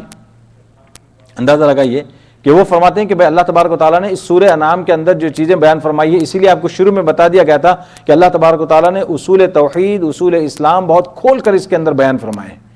اس وجہ سے اگر آدمی اس کو بھی اگر اس پر ڈٹ جائے, اس کے اوپر قائم ہو جائے, وَأَنَّ هَذَا صِرَاطِي, یہ میرا راستہ ہے, مستقیما سیدھا راستہ, فَاتَّبِعُوا, اس کی اتباع کرو, اس کے اوپر چلو, اس کو جو ہے نا, وَلَا تَتَّبِعُوا السُّبُلَ فَتَفَرَّقَ بِكُمْ عَنْ سَبِيلِهِ, اللہ تبارک و تعالیٰ فرماتے ہیں کہ اور تم دوسرے راستوں پر مت چلو. اس سبل کے معنی آتے ہیں, یہ جمع ہے سبیل کی, سبل کے معنی چھوٹے دوسرے راستے اور ایک سے زیادہ. فَتَفَرَّقَ بِكُمْ عَنْ سَبِيلِهِ, تو پھر تم کیا ہو جاؤ گے, اللہ کے راستے سے جدا ہو جاؤ گے, اللہ کے راستے سے تم الگ ہو جاؤ گے. یعنی کیا بتاتے ہیں یہاں پہ کہ بھئی دیکھو تم اگر تم اس صورت کو تم چھوڑ دو گے یا ان احکامات کو تم چھوڑ دو گے, اس کے اندر بہت سی چیزیں ہیں کہ جن حضرات نے وَأَنَّ هَذَا صِرَاطِي کے اندر جو ہے نا انہوں نے یہ کہا کہ بھئی اسلام مراد ہے, تو یہ کہتے ہیں کہ بھئی اسلام کے راستے پر چلو, تم کفر و شرک کے راستے پر ادھر ادھر یہ مت کرنا. اور جنہوں نے فرمایا کہ بھئی قرآن مراد ہے اور اسی طرح سے اللہ کے رسول کا طریقہ مراد ہے یا یہ احکام مراد ہے، تو یہ احکام کو لے کر اس پر آپ عمل کرتے رہیں اور بدعت اور اس طرح کی ادھر ادھر کی خرافات میں آدمی نہ پڑے، نئی نئی چیزیں اسلام کے اندر نہ نکالے. تو فرمایا کہ وَلَا تَتَّبِعُوا السُّبُلَ، یہ راستوں کو جو ہے نا نہ نکالے، فَتَفَرَّقَ بِكُمْ عَنْ سَبِيلِهِ، اس کا نتیجہ یہ ہوگا فرماتے ہیں کہ بھئی تم جدا ہو جاؤ گے، الگ ہو جاؤ گے جو اصل اللہ کا راستہ ہے. ذَلِكُمْ وَصَّاكُمْ بِهِ لَعَلَّكُمْ تَتَّقُونَ، یہ ہے وہ جس کی اللہ تبارک و تعالیٰ نے متقیوں یہ سب وصیت کیوں کی اللہ تبارک و تعالیٰ نے، تاکہ تم تقوی اختیار کرو. تو یہ تھا وہ خلاصہ جو اللہ تبارک و تعالیٰ نے ان آیتوں کے اندر بیان فرمایا. اور اسی کو جیسا کہ حضرت عبداللہ ابن کعب ابن احبار نے فرمایا کہ بھئی دوسری جو کتابیں تھیں اس سے پہلی والی کتابیں، یہ ان کا بھی خلاصہ یہی ہے، یہی چیزیں اس کے اندر بھی ہے. اور آپ کو جو ہے نا سورہ بنی اسرائیل میں بھی انشاءاللہ یہی چیز آپ کو وہاں پہ ملے گی. آگے اللہ تبارک و تعالیٰ فرماتے ہیں ثم آتینا موسیٰ الکتاب، پھر اللہ تبارک و تعالیٰ فرماتے ہیں کہ ہم نے موسیٰ علیہ السلام کو کتاب دی، تماما علی الذی احسن وتفصیلا لکل شیء، پورا کرنے کے لیے نعمت کے نیک کام والوں پر. اچھا ترجمہ جو ہے نا لکل شیء وہدی ورحمۃ لعلہم بلقاء ربہم یؤمنون. اللہ تعالیٰ فرماتے ہیں کہ بھئی دیکھیے ہم نے ان جو کتاب نازل کی، کتاب کے اندر کیا فرمایا، تفصیلا لکل شیء، ہر چیز کو ہم نے تفصیل سے بیان کر دیا. اور وہ ہدایت بھی اور رحمت بھی ہے کس کے لیے، لعلہم بلقاء ربہم یؤمنون، اور تاکہ وہ لوگ جو ہے نا اپنے رب کے ملنے کا یقین کر لیں. اللہ تبارک و تعالیٰ سے ملنا ان کا یقینی ہے. اس کے بعد اللہ نے یہ نا اس کتاب کے بارے میں بیان فرمایا، وہذا کتاب انزلناہ مبارک فاتبعوہ، کہ یہ کتاب یعنی قرآن مجید کہ ہم نے نازل کی اس کو اور کیسی وہ بابرکت ہے، فاتبعوہ، تم اس کی اتباع کرو یعنی اس کو فالو کرو، اور لا اور ڈرتے رہو اللہ تبارک و تعالیٰ سے تاکہ تم پر رحم کیا جائے. اب اس کے بعد آگے چلتے ہیں، یہ ساری قرآن کے متعلق ہے اور قرآن سے جو ہے نا کوئی اعراض کرنے والوں کے بارے میں. یہ جو اگلی دو آیتیں چھوڑ کر آپ دیکھیں 158، هل ينظرون الا ان تاتيهم الملائكه او ياتي ربك او ياتي بعض ايات ربك يوم ياتي بعض ايات ربك لا ينفع نفسا ايمانها لم تكن امنت من قبل. اللہ کیا فرماتے ہیں یہ کائے کی راہ دیکھتے ہیں لوگ مگر یہی کہ ان پر آوے فرشتے یا آوے آپ کا رب یا آوے کوئی نشانی تیرے رب کی. جس دن آئے گی نشانی تیرے رب کی، کام نہ آئے گا کسی کے اس کا ایمان لانا. یہ جو ہے جیسا کہ ہم کو معلوم ہو چکا کہ اب تک جو آیتیں آئی ہیں اکثر وہ ایسی ہیں کہ کفار قریش یا جو کفار تھے اس وقت ان کے شبہات وغیرہ اور ان کے عقائد اور ان کے اعمال ان کی چیزیں اللہ تبارک و تعالیٰ نے اصلاح فرمائی ہے. اب یہاں سے جو ہے نا اللہ تبارک و تعالیٰ فرماتے ہیں کہ دیکھیے هل ينظرون الا ان ياتيهم اللہ، کہ اللہ تبارک و تعالیٰ فرمائے کہ اب دیکھو تم پر سب چیزیں واضح ہو چکی، ہم نے سب چیزیں کھول کر بیان کر دی، سارے مسائل آ گئے، تمہارے شبہات بھی دور ہو گئے اور سب کچھ ہم نے کر دیا. اب کس بات کا انتظار کرتے ہیں کہ اب کیوں نہیں ایمان لاتے؟ یہ اب ان کو کس چیز نے روکا ہوا ہے؟ وہ اللہ تبارک و تعالیٰ سوال کرتے ہیں. هل ينظرون الا ان تاتيهم الملائکہ، کیا یہ لوگ اس کا انتظار کرتے ہیں کہ فرشتے ان کے پاس آ جائیں؟ تو اب یہ فرشتے سے مراد کون ہوں گے؟ یہ موت کے فرشتے، کہ موت کے فرشتوں کا انتظار کریں کہ ان کے پاس فرشتے آ جائیں. اب هل ينظرون الا ان تاتيهم الملائکہ او یاتی ربک، کہ کیا ان کا پروردگار ان کے پاس آ جائے، کہ تمہارا رب ان کے پاس آ جائے. یعنی یہ جیسے کہ هل ينظرون الا ان ياتيهم الله في ظلل من الغمام، سورہ بقرہ میں آتا ہے کہ اللہ تبارک و تعالیٰ فرماتے ہیں کہ اللہ تبارک و تعالیٰ کے بارے میں یہ سوچتے ہیں کہ اللہ تبارک و تعالیٰ کیا کریں گے، وہ بادلوں کے سائے میں بادلوں پر سواری کر کے اللہ تبارک و تعالیٰ آئیں گے. یعنی مطلب یہ کہ اللہ کہتے ہیں کہ بھائی کیا اس کا انتظار کریں کہ اللہ خود آ جائے ان کے پاس، یا او یاتی بعض آیات ربک، کہ یہ اس کا انتظار کریں کہ بھائی اللہ تبارک و تعالیٰ کے پاس سے کوئی نشانی ان کے پاس آ جائے. تو اب یہ جو ہے اب یہ ایسی نشانی وغیرہ کا معاملہ ایسا ہے، اللہ تبارک و تعالیٰ فرمائے کہ اگر یہ ہو جائے، اگر یہ نشانی آ جائے اور اس کے بعد تم ایمان لاؤ تو کیا ہوگا، یوم یاتی بعض آیات ربک لا ينفع نفسا ایمانها لم تکن آمنت من قبل او کسبت فی ایمانها خیرا. اللہ تبارک و تعالیٰ فرماتے ہیں کہ بھئی اس کے بعد کسی شخص نے جو ایمان نہیں لایا تھا اب وہ ایمان لاتا ہے تو اس نشانی کے بعد اس کے ایمان لانا بھی قبول نہیں کیا جائے گا. اور اگر جو اچھے کام نہیں کرتا تھا نیک کام اور اب ایمان کے بعد یعنی اس نشانی کے بعد وہ نیک کام کرنے لگے تو اللہ تبارک و تعالیٰ فرماتے ہیں کہ اس کے نیک کام بھی قبول نہیں کیے جائیں گے. اگر کوئی آدمی فسق و فجور کے اندر مبتلا تھا، معصیت کے اندر مبتلا تھا اور ان کو چھوڑ دے اور تو اللہ تبارک و تعالیٰ فرماتے ہیں کہ اب یہ نہیں ہوگا. کیوں کہ اس سے پہلے کہ وہ آیت یاد ہوگی کہ جس میں بیان کیا گیا تھا آپ کو کہ بھئی کیا فرمایا اللہ کے رسول صلی اللہ علیہ وسلم نے، ان اللہ یقبل توبۃ العبد ما لم یغرغر، کہ اللہ تبارک و تعالیٰ بندے کی توبہ اس وقت تک قبول فرماتے ہیں جب تک کہ وہ اس کو غرغرے کی کیفیت نہ ہو جائے. تو یہاں بھی جو ہے نا اللہ تبارک و تعالیٰ یہی فرماتے ہیں کہ بھئی جب اس نے نشانی دیکھ لی، نشانی دیکھنے کے بعد اب اس کی توبہ قبول نہیں کی جائے گی. اب یہاں پہ سوال یہ پیدا ہوتا ہے کہ بھئی یہ نشانی سے کون سی نشانی مراد ہے؟ تو اب اس کو جو ہے نا مختلف علماء نے مفسرین نے یہ چیز بیان فرمائی ہے. اس کے بارے میں یہ ہے کہ بھئی جیسے کہ یہاں جو مراد لی گئی ہے اکثر کے نزدیک وہ یہ ہے کہ جیسے سورج مشرق سے نکلتا ہے مغرب میں غروب ہوتا ہے، تو اب ایک وقت آئے گا کہ اب وہ سورج جو ہے نا بجائے مشرق کے مغرب سے نکل کے مشرق میں غروب ہوگا۔ جس دن یہ نشانی ہو گئی اس کے بعد توبہ کے دروازے بند، ایمان کے دروازے بند اور توبہ کے دروازے بند۔ جس نے دیکھ لیا ارے یہ تو معاملہ ہو گیا، اس کا مطلب ہے کہ قیامت آنے والی ہے یا محمد نے والے یا جو بھی ہے، اس وقت اگر آدمی ایمان لے آئے تو اس کا ایمان قبول نہیں ہوگا، اور جو آدمی اس وقت گناہوں سے توبہ کرے گا اس کے گناہوں کی توبہ قبول نہیں کی جائے گی۔ یہ یہاں پر جو ہے نا بیان کیا گیا ہے۔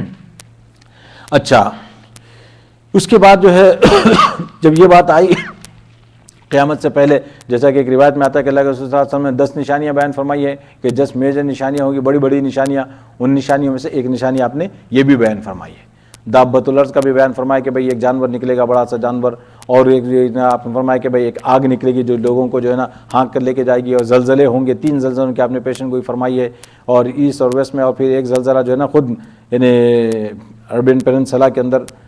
اس طریقے سے اللہ کے رسول صلی اللہ علیہ وسلم نے جو بہت سی نشانیاں فرمائی ہیں، اور اسی دجال کا نکلنا، یاجوج ماجوج کا نکلنا، یہ جو بڑی بڑی نشانیوں میں بتا رہا ہوں، یہ چھوٹی نشانیاں تو بہت ساری آ چکی ہیں کہ یہ جو بڑی بڑی بلڈنگوں کا ہونا، یہ مساجد کا جو ہے نا بہت خوبصورت ہو جانا، اور مساجد کے اندر لوگ کی تعداد ہے لیکن وہ روحانیت سے جو ہے نا مساجدوں کا خالی ہونا، یہ ساری چیزیں تو ہم دیکھ چکے ہیں۔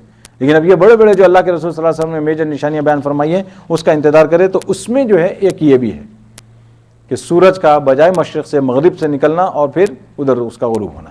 اب اس کے بارے میں روایتوں میں آتا ہے کہ بھئی کہ یہ مستقل ہوتا رہے گا اس کے بعد، یہ پھر ایک آدھ دن کی بات ہوگی۔ یہ دونوں روایتیں اس میں ملتی ہیں کہ بھئی وہ ایک مرتبہ ایسا ہوگا جس سے آپ کو بتا دیا جائے گا کہ بھئی یہ پہلی نشانی، اب اس کے بعد دوسری نشانیوں کا آپ انتظار کریں۔ یہ اسی کو اللہ تبارک و تعالیٰ یہاں پہ بیان فرما رہے ہیں۔ یوم یأتی بعض آیات ربک لا ينفع نفسا ایمانها لم تکن آمنت من قبل وکسبت فی ایمانها خیرا قل انتظروا انا منتظرون۔ اللہ تبارک و تعالیٰ فرماتے ہیں کہ ان سے کہہ دیجئے تم بھی انتظار کرو، میں بھی انتظار کرتا ہوں۔ اور اس کے بعد اللہ تبارک و تعالیٰ نے آگے بیان فرمایا ان الذین فرقوا دینهم وكانوا شیعا لست منهم فی شیء انما امرهم الى اللہ ثم ينبئهم بما كانوا يفعلون۔ آیت نمبر 159 اللہ تبارک و تعالیٰ فرماتے ہیں جنہوں نے راہیں نکالی اپنے دین میں اور ہو گئے بہت سے فرقے، تجھ کو ان سے کچھ سروکار نہیں، ان کا کام اللہ ہی کے حوالے ہے، پھر وہی جتلا دے گا ان کو جو کچھ وہ کرتے تھے۔ اللہ تبارک و تعالیٰ فرماتے ہیں کہ جنہوں نے جو ہے نا دین کے اندر اپنی راہیں بنا لی، دین کے اندر جو ہے نا اپنے فرقے بنا لیے، اور دین کے اندر یہ فرقے بنا لینے سے مراد کون سے؟ اصول کے اندر، عقائد کے اندر، عقائد کے اعتبار سے، یعنی مسائل کی بات نہیں ہو رہی، مسائل کے اندر۔ اور یہ جو فرقہ نہیں کہتے، فرقہ کس کو کہا جاتا ہے؟ فرقہ اسی کو کہا جاتا ہے جو آپ سے عقائد میں الگ ہو، اصول میں الگ ہو۔ یہ فروعات میں جو ہے نا اس کو فرقہ نہیں کہتے، فرقہ حنفی نہیں کہتے، کوئی فرقہ شافعی ایسا نہیں کہیں بھی۔ اس لیے میں آپ کو بتا رہا ہوں کہ ذرا سوچ لیں اس کو اچھی طرح سے، ہاں یہ ذہن میں جو ہے نا اس کو یہ رکھ لیں، ورنہ ایسے بھی لوگ ہیں جو ہمارے بھائی حضرات جو ہے نا ان کو بھی فرقے بنا دیا، ان کو بھی فرقے بنا کے پیش کرتے ہیں، حالانکہ یہ جو فرقے نہیں ہیں، یہ تو وہ اختلافات ہیں جو خود صحابہ کرام کے اندر موجود تھے۔ یہ تو وہ چیز ہے کہ اللہ کے رسول صلی اللہ علیہ وسلم نے خود اس کی جو ہے نا بنیاد فراہم کی ہے کہ بھئی اس پہ عمل کر لو، ٹھیک ہے، اس پہ عمل کر لو، ٹھیک ہے، یہ بھی گنجائش ہے، یہ بھی گنجائش ہے۔ اور اس کے بعد پھر جو ہے نا پھر اب بعد میں آنے والے حضرات نے جو ہے نا انہوں نے دیکھا کہ کچھ اصول بنائے، اور اصول بنا کر انہوں نے ایسی احادیث کو دیکھا کہ بھئی یہ اس کے اعتبار سے انہوں نے ایک وہ بنا دیا۔ اور وہ بنانے کا ان کا مقصد یہ نہیں کہ آپ اس کو فالو ہی کرتے رہیں، یعنی اسی کو فالو کریں، یہ نہیں ہے۔ ان حضرات نے آسانی کے لیے، امت کی آسانی کے لیے مسائل نکال کے سامنے رکھ دی، اب پھر اس کے بعد بنتے بنتے بنتے اللہ تبارک تعالیٰ نے ایک ایسا نظم بنا دیا کہ یہ پھر وجود میں آ گئے۔ یہ مسلک کہلاتے، یہ مذہب بھی نہیں ہے، یہ کیا کہتے ہیں؟ مسلک۔ ہاں، اور ان سب کا جو خلاصہ یہی ہے کہ بھئی جو آدمی دین پر چلنا چاہے اس کے لیے آسانی ہو جائے، کیونکہ ہر ایک کے اندر اتنی صلاحیت نہیں ہوتی کہ بھئی وہ قرآن اور حدیث سے ڈائریکٹ مسائل نکال سکے۔ اس وجہ سے ان حضرات کو اللہ تبارک تعالیٰ نے وہ علم، وہ تقویٰ، وہ صلاحیت عطا فرمائی تھی، ان حضرات نے نکال کے ہمارے لیے پیش کر دیا۔ اور جو ہے ایسے ہی ہے جیسا کہ اگر اب آپ کو لیے کیا ہے مسئلہ، آپ کو فلاں تکلیف ہے، جائے بھائی فارمیسسٹ سے کہیں تو وہ نکال کے فلاں دوا دے دے گا۔ تو ان حضرات نے جو ریسرچ کی ہے نا، جو لیبارٹری میں جو کام ہوتا ہے، جو ریسرچ ہوتی ہے، وہ سب ان حضرات نے کیا ہمارے لیے۔ سر میں درد آپ کو ہوا، گئے آپ ٹیلینال لے کے کھا لیا آپ نے، اب یہ نہیں کہ بھائی آپ ٹیلینال بنانے چلے، کہ یہ مطلب نہیں ہے۔ تو اس طریقے سے جو ہے اللہ ان کو شکر ادا کریں، اور ان کے اوپر جو ہے نا کبھی کبھی ان کے حق میں دعا بھی کرتے رہا کریں کہ بھائی ان لوگوں نے کتنا بڑا احسان کیا ہے ہم پر، بہت بڑا احسان ہے۔ تو اس کے بعد اللہ فرماتے ہیں وَالْأَشْيَاءَ لَسْتَ مِنْهُ فِي شَيْءٍ. آگے اللہ تبارک و تعالیٰ نے فرمایا کہ آیت نمبر 160 میں من جاء بالحسنۃ فلہ عشر امثالها، جو کوئی لاتا ہے ایک نیکی تو اللہ تبارک و تعالیٰ اس کے لیے 10 گنا رکھتے ہیں. ومن جاء بالسیئۃ فلا یجزی الا مثلها وهم لا یظلمون. اب یہ اس آیت کے اندر دیکھیں اللہ تبارک و تعالیٰ فرماتے ہیں جو کوئی ایک نیکی لے کر آتا ہے اللہ تبارک و تعالیٰ نے اس کے لیے کم از کم 10 گنا کا وعدہ فرمایا ہے. یہ اللہ کا اصول ہے، اللہ کا وعدہ ہے، اور یہ اللہ کا طریقہ ہے کہ کم از کم 10 گنا اللہ تبارک و تعالیٰ عطا فرماتے ہیں. اور اللہ تبارک و تعالیٰ جس کو چاہے اس کے اخلاص کے اعتبار سے، اس کے حالات کے اعتبار سے اضافہ فرمائے. کسی کو اللہ تبارک و تعالیٰ 700 مرتبہ اور کسی کو 700 گنا، 70 گنا، جتنا چاہے اللہ تبارک و تعالیٰ اس میں اضافہ فرمائے. ایک بات یہاں پہ جو خاص یاد رکھنے کی، اللہ نے کیا فرمایا؟ من عامل بالحسنہ نہیں کہا جس نے نیک کام کیا، کیا فرمایا؟ من جاء بالحسنہ، جو ایک نیکی لے کر آئے ہمارے پاس. کا مطلب یہ ہوا کہ نیک کام کرنے کے بعد آدمی اس کو بچائے رکھے، اس کو ضائع ہونے سے بچائے. یہ اصل شرط ہے، کیونکہ کام تو آپ نے بہت سے کیے لیکن سب آپ نے یہیں پہ جو ہے نا اس پہ پانی پھیر دیا. تو یہ معاملہ نہیں کہ آپ نے جو ہے نا نیکیاں کی اور ایک تھیلی میں ڈالی اور تھیلی کو اگر سوراخ ہو تو معاملہ سب وہاں جاتے ہوئے تو کچھ بھی نہیں رہے گا آدمی کے پاس. تو یہ جو اللہ تبارک و تعالیٰ من جاء بالحسنہ، جو نیکی لے کر آئے. تو نیکی لانے سے مراد کیا ہے کہ دنیا میں اس کو انسان مینٹین کرے، اس کو باقی رکھے. اس کو کئی ہو سکتی ہے انسان کا جو ہے نا کبھی اس کے نیک اعمال ضائع ہو جاتے ہیں، اس کی محنت بیکار ہو جاتی ہے. تو اس لیے فرمایا کہ جو لے کر آئے ان کے لیے ہے یہ. اور اس کے بعد فرمایا کہ ومن جاء بالسیئۃ فلا یجزی الا مثلها. اور اللہ فرماتے ہیں کہ اور اگر کوئی برائی لے کر آتا ہے، برائی کا بھی یہی ہے کہ اگر آپ نے توبہ کر لیا تو ختم معاملہ.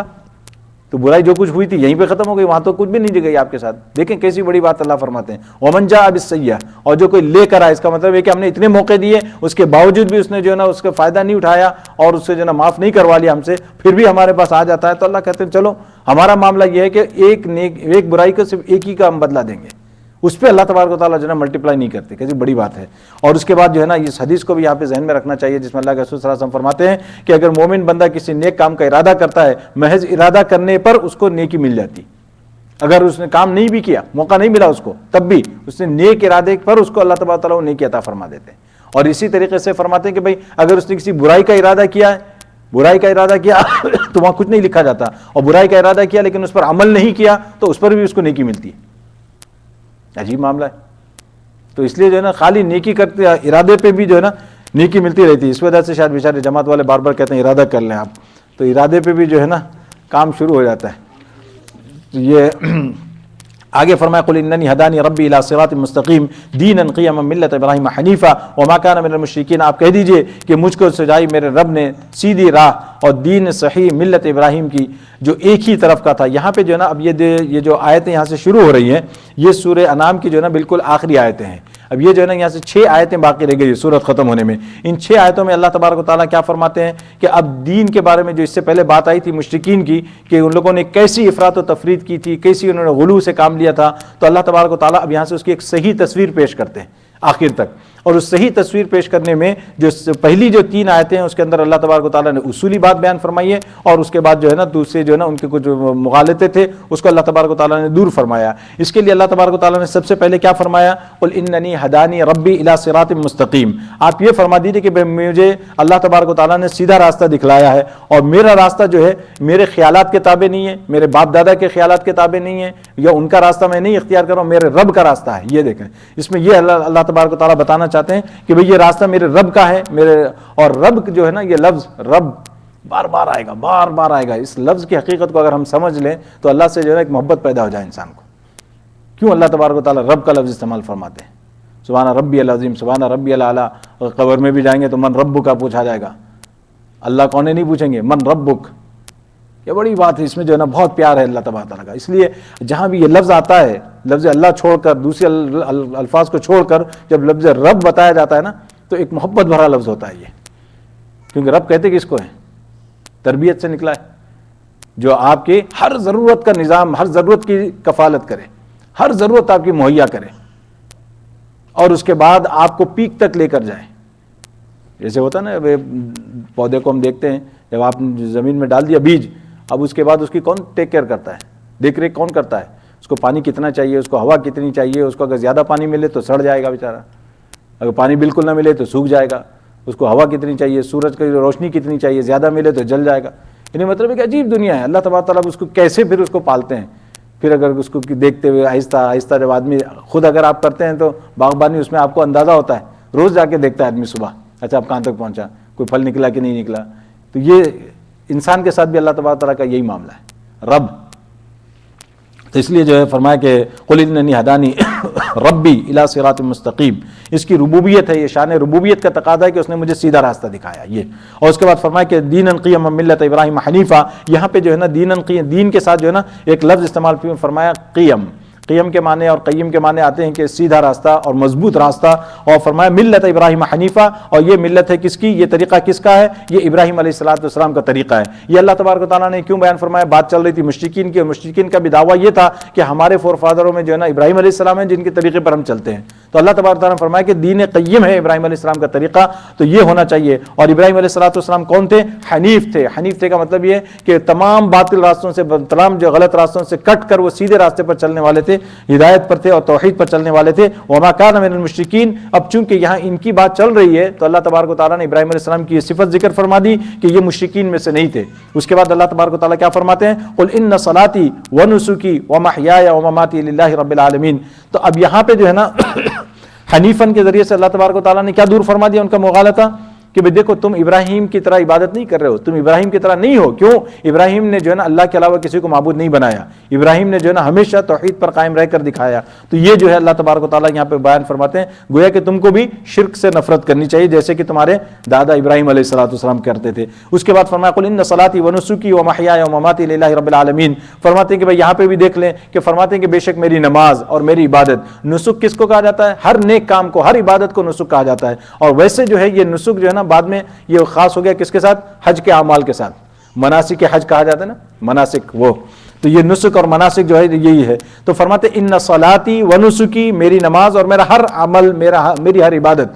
تو ویسے نماز کو ذکر کر دیا، اس کے بعد ہر عبادت کو ذکر کیا. نماز کو اس وجہ سے الگ ذکر کیا کہ نماز کی جو اہمیت ہے، نماز کی جو امپورٹنس ہے، آپ دیکھیں ایمان کے بعد جس کا نمبر آتا ہے سب سے پہلے کیا ہے؟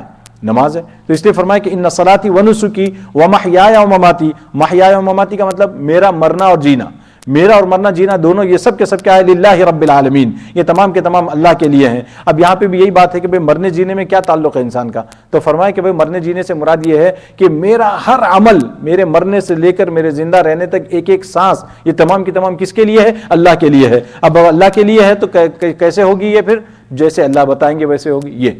قل ان صلاتي ونسكي ومحياي ومماتي لله رب العالمین. اس کے بعد اللہ تبارک و تعالیٰ فرماتے ہیں لا شریک لہ وبذلک امرت وانا اول المسلمین. اللہ تبارک و تعالیٰ نے فرمایا کہ بھئی لا شریک لہ، اس کی صفت بیان کی کہ اللہ کے علاوہ اللہ کے ساتھ کوئی شریک نہیں ہے. اور اس کے بعد فرمایا اللہ تبارک و تعالیٰ کی طرف سے حکم یہی ملا ہے مجھے، وبذلک امرت، اسی کا مجھے حکم دیا گیا ہے. اور وانا اول المسلمین، کہ میں اخلاص سے کامل کے ساتھ رہوں اور اسی پر میں قائم رہوں اور پہلا قبول کرنے والا میں بن جاؤں. پہلا مسلمان ہونے کا مطلب کیا ہے کہ یہ بات ایک بات اس سے پہلے آ گئی کہ جب بھی کوئی نبی آتا ہے تو وہ نبی جو ہے نا سب سے پہلا مسلمان ہوتا ہے اپنی قوم میں، اپنی قوم میں. تو اس لیے یہاں جو فرمایا گیا ہے وَأَنَا أَوَّلُ الْمُسْلِمِينَ، یعنی میں سب سے پہلا مسلمان ہوں کا مطلب یہ. اور بعض حضرات نے جو ہے نا اس سے اس طرف بھی اشارہ نکالا ہے.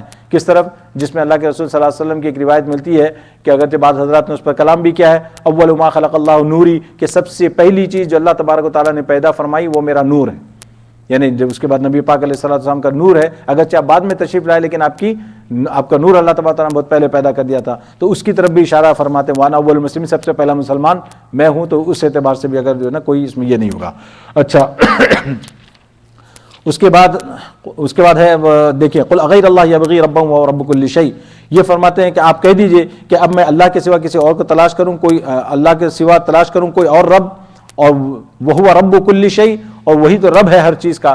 یعنی اب اس کے بعد ان لوگوں کو جو ہے نا اللہ تبارک و تعالیٰ نے نبی پاک علیہ السلام کی زبان یہ بتایا کہ بھئی کیا میں کسی اور رب کو تلاش کروں جبکہ میرا رب جو ہے وہ ہر چیز کا رب ہے. ولا تکسب کل نفس الا علیہا، اور جو کوئی گناہ کرتا ہے تو اس کے ذمے ہے. یعنی جو آدمی جو اپنا گناہ، یعنی آپ یہ نہیں کہہ سکتے کہ بھئی جیسے کہ یہ کہا کرتے تھے نا، یہ کفار کے اندر یہ بات تھی، ان لوگوں نے مسلمانوں کو یہ کہا تھا کہ بھئی تم کہاں ان کی باتوں میں آ رہے ہو، اگر تم پر کوئی نقصان ہوتا ہے یا تمہارے پر کوئی گناہ آتا ہے تو اس گناہ کو ہم لے لیں گے، ہم اپنے سر اٹھا لیں گے، اس کی فکر مت کرو. اللہ فرماتے ہیں ولا تکسب کل نفس الا علیہا، یہ ایسا نہیں ہوگا، جس نے جو کچھ کیا وہ اس کا اسی پر رہے گا، اسی کے ذمہ رہے گا. اس کے بعد فوراً اللہ نے فرمایا ولا تزر وازرۃ وزر اخری، بوجھ نہ اٹھائے گا ایک دوسرے شخص کا. یعنی ایک دوسرے کا بوجھ کوئی نہیں اٹھائیں گے، جیسا کہ دنیا کہتی کہ بھئی عیسیٰ علیہ السلام نے ساروں کا بوجھ اٹھا لیا. یہ بھی اس کے اللہ تبارک تعالیٰ نفی فرماتے ہیں کہ بھئی یہ جو ہے نا، یہ جو کانسیپٹ، کون سا کانسیپٹ ہے یہ، کیا کہتے ہیں اس کو جی؟ سالویشن نہیں یار، دوسری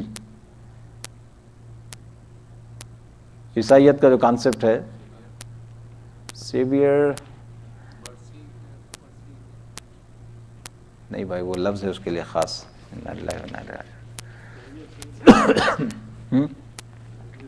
سیویئر یہ بہرحال چلے آپ لوگ جانیں اس کو. یہ اللہ تعالیٰ فرماتے ہیں کہ ایسا نہیں ہوگا، جس نے جو کیا ہوگا وہی، یعنی مطلب یہ کہ یہ نہیں کہ بھائی باپ کا کیا بیٹا بھگت رہا ہے، بیٹے کا کیا باپ بھگت رہا ہے، یہ جو ہے نا ملازم نے کیا تو باس نے کوئی غلطی کی ہے تو اس کو کہا کہ بھائی اپنے امپلائی کو کہا بھائی تم اٹھا لینا، تم سزا بھگت لینا، جیل میں جانا میری وجہ، یہ کچھ نہیں ہے. فرمایا ولا تزر وازرۃ وزر اخرى ثم الى ربكم مرجعكم فينبئكم بما كنتم فيه تختلفون. اللہ تبارک تعالیٰ فرماتے ہیں کہ پھر تم اللہ ہی کی طرف لوٹ کر جاؤ گے اور پھر اللہ تبارک و تعالیٰ تمہیں تمام چیزوں کی خبر دیں گے جس چیز کے بارے میں تم جھگڑا کرتے تھے. وهو الذي جعلكم خلائف الارض ورفع بعضكم فوق بعض. اللہ تبارک و تعالیٰ فرماتے ہیں اسی نے تم کو جو ہے نا زمین میں نائب کیا اور پھر فرمایا کہ ورفع بعضكم فوق بعض، اور بلند کر دیے تم میں درجے ایک کے ایک پر درجات. کیوں؟ لیبلوکم فیما آتاکم، تاکہ آزمائے تم کو اپنے دیے ہوئے حکموں میں. ان ربک سریع العقاب وانہ لغفور الرحیم. اللہ تبارک و تعالیٰ فرماتے ہیں کہ اللہ تبارک و تعالیٰ بہت جلد عذاب کرنے والے اور بہت زیادہ بخشنے والے ہیں. اب آپ دیکھیں کہ اللہ تبارک و تعالیٰ فرماتے ہیں کہ اللہ تبارک و تعالیٰ نے تمہیں زمین میں نائب بنایا، یعنی انی جاعل فی الارض خلیفہ جو آیا تھا سورہ بقرہ میں، اللہ تبارک و تعالیٰ فرماتے ہیں کہ تم کو اللہ تبارک و تعالیٰ نے زمین میں قائم رکھا. ورفع بعضکم فوق بعض درجات. اللہ فرماتے ہیں کہ ہم نے یہاں پہ سب کو برابر نہیں رکھا، ٹھیک ہے. تو اللہ تبارک نے سب سے پہلے تو اس کی نفی کر دی، کمیونزم نہیں ہے یہاں پہ، بلکہ یہ جو ہے اللہ فرماتے ہیں کہ ہم نے درجے رکھے، کوئی اوپر کوئی نیچے جو ہے نا. اور یہ فرماتے ہیں کہ کیوں ہے؟ لیبلوکم فیما آتاکم، تاکہ ہم تمہیں آزمائیں، تاکہ ہم تمہیں آزمائیں. یہ زبردست وہ اصل بات ہے. یہ اللہ تبارک فرماتے ہیں کہ اگر سبھی ایک درجے کے ہوتے تو بھائی جیسے کہ میں نے اس سے پہلے بھی یہ بات بتائی تھی آپ کے سامنے مختصراً کہ بھائی آپ کے پاس ساری دنیا کا پیسہ ہے، سب کچھ ہے، اب آپ کا باتھ روم بلاک ہو جائے تو آپ کو صاف کرنے کے لیے کون آئے گا؟ زیادہ بڑی مثالیں نہیں دوں گا، بس ایک مثال سے آدمی کو سمجھ میں آ سکتی ہے بات کہ بھائی آپ خود تو کام کرنے سے رہے، اب آپ ڈھونڈیں گے پلمبر کو، پلمبر میں نہیں آ رہا بھائی، مجھے کیا ضرورت ہے، میرے پاس بھی اتنی دولت ہے. تو یہ اللہ تبارک نے سسٹم ہی ایسا بنایا ہے، ٹھیک ہے. یہ تو دنیاوی اعتبار سے، اور پھر یہ اس اعتبار سے بھی، علم کے اعتبار سے بھی اللہ تبارک و تعالیٰ نے ایسی بنائی ہے. اور اسی طریقے سے اللہ تبارک و تعالیٰ نے انسان کے اعمال کے اعتبار سے بھی جو ہے نا درجات بنائے ہیں. کوئی جو ہے نا اونچے درجے کا ہے، کوئی اللہ کے زیادہ قریب ہے، کوئی اللہ تبارک و تعالیٰ سے جو ہے نا اپنی غفلت کی وجہ سے دور ہوتا ہے. تو یہ ساری کی ساری چیزیں لیبلوکم فیما آتاکم، اللہ تبارک و تعالیٰ نے اس کی غرض و غایت بتا دی کہ یہ سب کیوں کیا ہے ہم نے. اور لیبلوکم فیما آتاکم ان ربک سریع العقاب وانہ لغفور الرحیم. اب یہاں پہ جو ہے نا یہ آ کر یہ سورت ختم ہوتی ہے. اور حضرت علی رضی اللہ تعالیٰ عنہ سے جو ہے نا اس صورت کے بارے میں آتا ہے کہ وہ فرماتے ہیں کہ بھائی اگر کوئی آدمی اپنے مریض کے اوپر اس کو شفا کی نیت سے اس صورت کو پڑھ کر دم کرے تو اللہ تبارک و تعالیٰ اس کو شفا عطا فرمائیں گے اس صورت کو. اور دوسرا حضرت عمر فاروق رضی اللہ تعالیٰ عنہ وہ بھی بیان فرماتے ہیں کہ بھائی اگر کسی کو کوئی یعنی افضل ترین صورتوں میں سے دیکھنی ہو قرآن مجید کی تو یہ صورت سورہ انعام، کیونکہ اس کے اندر اللہ تبارک و تعالیٰ نے اصول توحید بیان فرمائے ہیں، توحید کو بہت کھول کر بیان کیا. جیسے کہ اب ہم نے 2-3 دن میں پڑھا، اس کو دیکھا ہم نے کہ بھئی کیا کیا باتیں اللہ تبارک و تعالیٰ نے اس میں بیان فرمائی ہیں. اب یہ جو ہے اس کے بعد یہاں سے جو سورت شروع ہے سورہ اعراف، یہ جو ہے نا انشاءاللہ نسبتاً آسان صورت رہے گی اس اعتبار سے کہ ہم اس میں جلدی سے موو ہو سکتے ہیں، اس میں مسائل کم ہیں اور واقعات زیادہ. یہ جو صورت ہے سورۃ الاعراف، اعراف کے معنی کیا آتے ہیں؟ اعراف کے معنی اونچی جگہ کے آتے ہیں. اعراف جو ہے نا ویسے اصطلاحی طور پر کس کو کہا جاتا ہے؟ اصطلاحی طور پر اعراف یہ جگہ کا نام ہے جو جنت و دوزخ کے درمیان، حافظین پہنے ہو یوں کر رہے یہ جنت و دوزخ کے درمیان جو ہے نا ایک جگہ ہے جو ان کو اعراف کہا جاتا ہے. اور ان کے بارے میں آتا ہے، روایت میں آتا ہے کہ یہ وہ لوگ ہوں گے کہ جن کی نیکیاں اور برائیاں دونوں برابر ہوں گی، دونوں برابر ہوں گی. تو اب ایسے لوگ نہ جنت میں نہ جہنم میں، تو وہ بیچ میں ہوں گے. اب ان کا ذکر آئے گا آگے چل کر کے جو ہے نا وہ دیکھیں وہ پھر بھی مزے میں سچویشن اچھی ہے ان کی، کم از کم ادھر نہیں ہے کہ اگر وہ لیفٹ ٹرن لے لیتے تو معاملہ گڑبڑ ہو جاتا. تو اچھا ہے کہ اللہ تبارک و تعالیٰ کو، اس لیے وہ کرتے کیا ہیں کہ وہ ادھر دیکھتے ہیں، ان کو تکلیف میں دیکھتے ہیں تو اللہ کا شکر کرتے ہیں کہ بھائی یہاں نہیں ہے. اور جب وہ جنت والوں کی طرف دیکھتے ہیں تو کہتے ہیں کہ کاش کے وہاں ہوتے ہم. ان کی سچویشن ہے ہی اسی بیچاروں کی، تو وہ ان کا اس میں ذکر آئے گا. اس وجہ سے جو ہے نا اس کا سورت کا نام ہی جو ہے نا سورہ اعراف پڑ گیا. تو اب یہ جو ہے اس سورت کے اندر بنیادی طور پر جو مضامین آئیں گے وہ یہی ہے کہ بھئی اس میں اللہ تبارک و تعالیٰ نے جو شروع کے 2-3 رکوع ہیں اسی میں آپ کو جو ہے نا کچھ ملے گا کہ نبوت کے متعلق، آخرت کے متعلق مضامین آئیں گے. اس کے بعد جو ہے نا 2-3 رکوع کے بعد جو واقعات شروع ہوں گے، نہیں بلکہ 6 رکوع کے بعد، 6ٹھے رکوع سے جو ہے نا واقعات شروع ہوں گے. نوح علیہ السلام کا، ہود علیہ السلام کا، صالح علیہ السلام کا، حضرت شعیب علیہ السلام کا، اور اس کے بعد موسیٰ علیہ السلام کا واقعہ آئے گا۔ موسیٰ علیہ السلام کا واقعہ اتنی تفصیل سے صورت میں آئے گا، اور یہ واقعہ کون سا ہوگا کہ جب آپ کو تورات لینے کے لیے بھیجا گیا، تورات لینے کے لیے جب آپ گئے اور پیچھے قوم کا جو حال ہوا، اس تفصیلات اس میں بہت زیادہ ہیں، اور وہ اسی کی صورت کے اندر ہے جس میں حضرت موسیٰ علیہ السلام نے اللہ کو دیکھنے کی درخواست کی تھی کہ اللہ میں آپ کو دیکھنا چاہتا ہوں، تو ربی ارنی انظر الیک، یعنی تو اس طرح سے جو ہے نا اللہ تبارک و تعالیٰ نے اس میں، تو اس اعتبار سے اگر آپ اس کو دیکھیں تو اس کا بنیادی مضمون جو ہے وہ کیا ہے؟ آخرت اور رسالت، یہ سورت کا بنیادی مضمون۔ اس سے اب آگے پیچھے جو سارے جو واقعات وغیرہ ہوں گے، ان دو مضامین کو جو ہے نا تقویت پہنچانے کے لیے وہ ساری چیزیں آپ کو ذکر کی جائیں گی۔ اس میں یہ اس سے پہلے والی سورت کون سی تھی؟ انعام، وہ کون سی سورت تھی؟ مکی، یہ بھی ایک مکی آ گئی۔ اس کے بعد انفال آئے گی، انفال پھر مدنی۔ تو یہ ایک جو ہے نا ایک انشاءاللہ اس پہ پھر بتاؤں گا کبھی کہ کیا اس میں جو ہے نا حکمت اللہ تعالیٰ نے رکھی ہے کہ مکی مدنی جو ہے نا ایک پورا ایک وہ ہے، ان کا جال ہے، پیٹرن ہے، یہ بھی ایسے ہی نہیں ہے یہ اٹھ پٹانے سے۔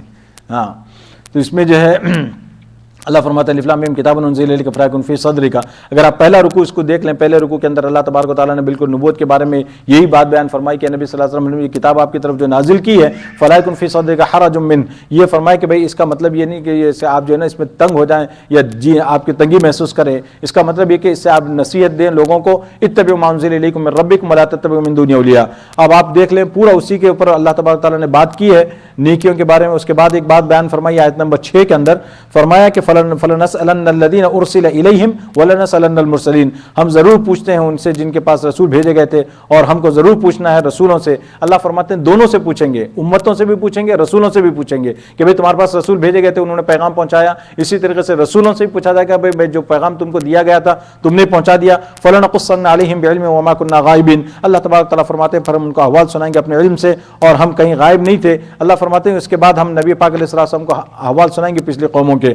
آگے فرمایا والوزن یومئذ الحق، اور تول اس دن ٹھیک ہوگی۔ فمن ثقلت موازینہ فاولئک هم المفلحون، اور جس کی تولیں بھاری ہوئی سو وہ کامیاب ہوں گے۔ ومن خفت موازینہ فاولئک الذین خسروا انفسهم بما كانوا بآیاتنا یظلمون۔ اب یہ وہ بات ہے کہ یہاں پہ اللہ تبارک و تعالیٰ نے ایک بات بیان فرمائی ہے والوزن یومئذ الحق، یہاں پہ جو ہے نا اللہ فرماتے ہیں کہ اعمال کو گنا جاتا ہے نا، اعمال کو تولا نہیں جاتا، لیکن اللہ کیا فرماتے ہیں اس دن اعمال تولے جائیں گے، اعمال تولے جائیں گے۔ یہی مضمون آپ کو سورہ انبیاء میں بھی ملے گا جس میں اللہ تعالیٰ فرماتے ہیں وَنَضَعُ الْمَوَازِينَ الْقِسْطَ، ہم جو ہے نا اس دن ترازو قائم کریں گے۔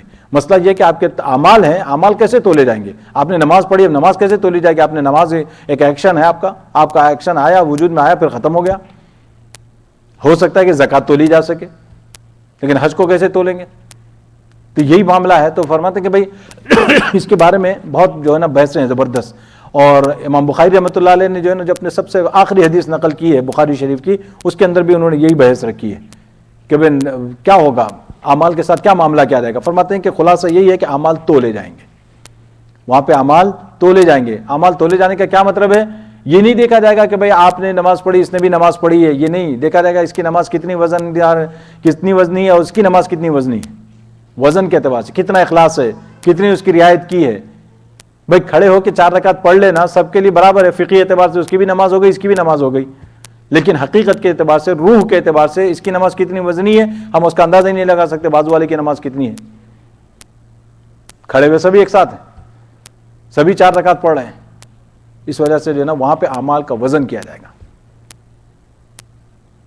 تو اب یہی بات ہے نا جیسے صدقہ خیرات کے اندر بھی یہی ہے کہ کسی آدمی نے مثال کے طور پر 100,000 بھی دے دیے تو اس کے لیے کوئی مسئلہ نہیں ہے۔ اب کسی آدمی نے $10 نکال کے دیے لیکن اس کی اپنی قسم پرسی اور اس کے اپنے حالات اور اس کی اپنی جو سچویشن ہے اس اعتبار سے یہ $10 اس کے 1 لاکھ پر بھاری ہو سکتے ہیں، یہ ہمیں تھوڑی پتہ چلتا، وہاں چل کے پتہ چلے گا والوزن یومئذ الحق۔ یہ تو اسی دن اللہ تبارک تعالیٰ فرماتے ہیں اسی سے جو ہے نا پھر صحیح وہ ہو سکتا ہے فیصلہ۔ اگر آپ پھر کاؤنٹنگ پہ جائیں گے تو پھر صحیح فیصلہ نہیں ہو سکے گا، ورنہ اتنی محنت مجاہدہ مشقت کرنے کا فائدہ ہی نہیں ہوا۔ اس لیے اللہ فرماتے ہیں کہ بھائی، اور یہ جو ہے نا آج کل معاملہ بہت آسان ہو گیا، پہلے ایک زمانے میں ہوا کا پریشر بھی نہیں معلوم ہوتا تھا، اب جب بیٹھے ہوئے ہیں ٹیمپریچر آپ کو معلوم ہو رہا ہے کہ بھائی یہ جو ہے نا 64 ہے 65 ہے۔ خیر آج کل تو ہاف فسٹن والا تو بتا سکتے ہیں کہ اب یہاں کیا ٹیمپریچر ہے۔ تو یہ اسی طریقے سے جیسے جیسے حالات آ رہے ہیں دیکھیں آپ یہ سب چیزیں آپ جو ہے نا یہ کر سکتے ہیں۔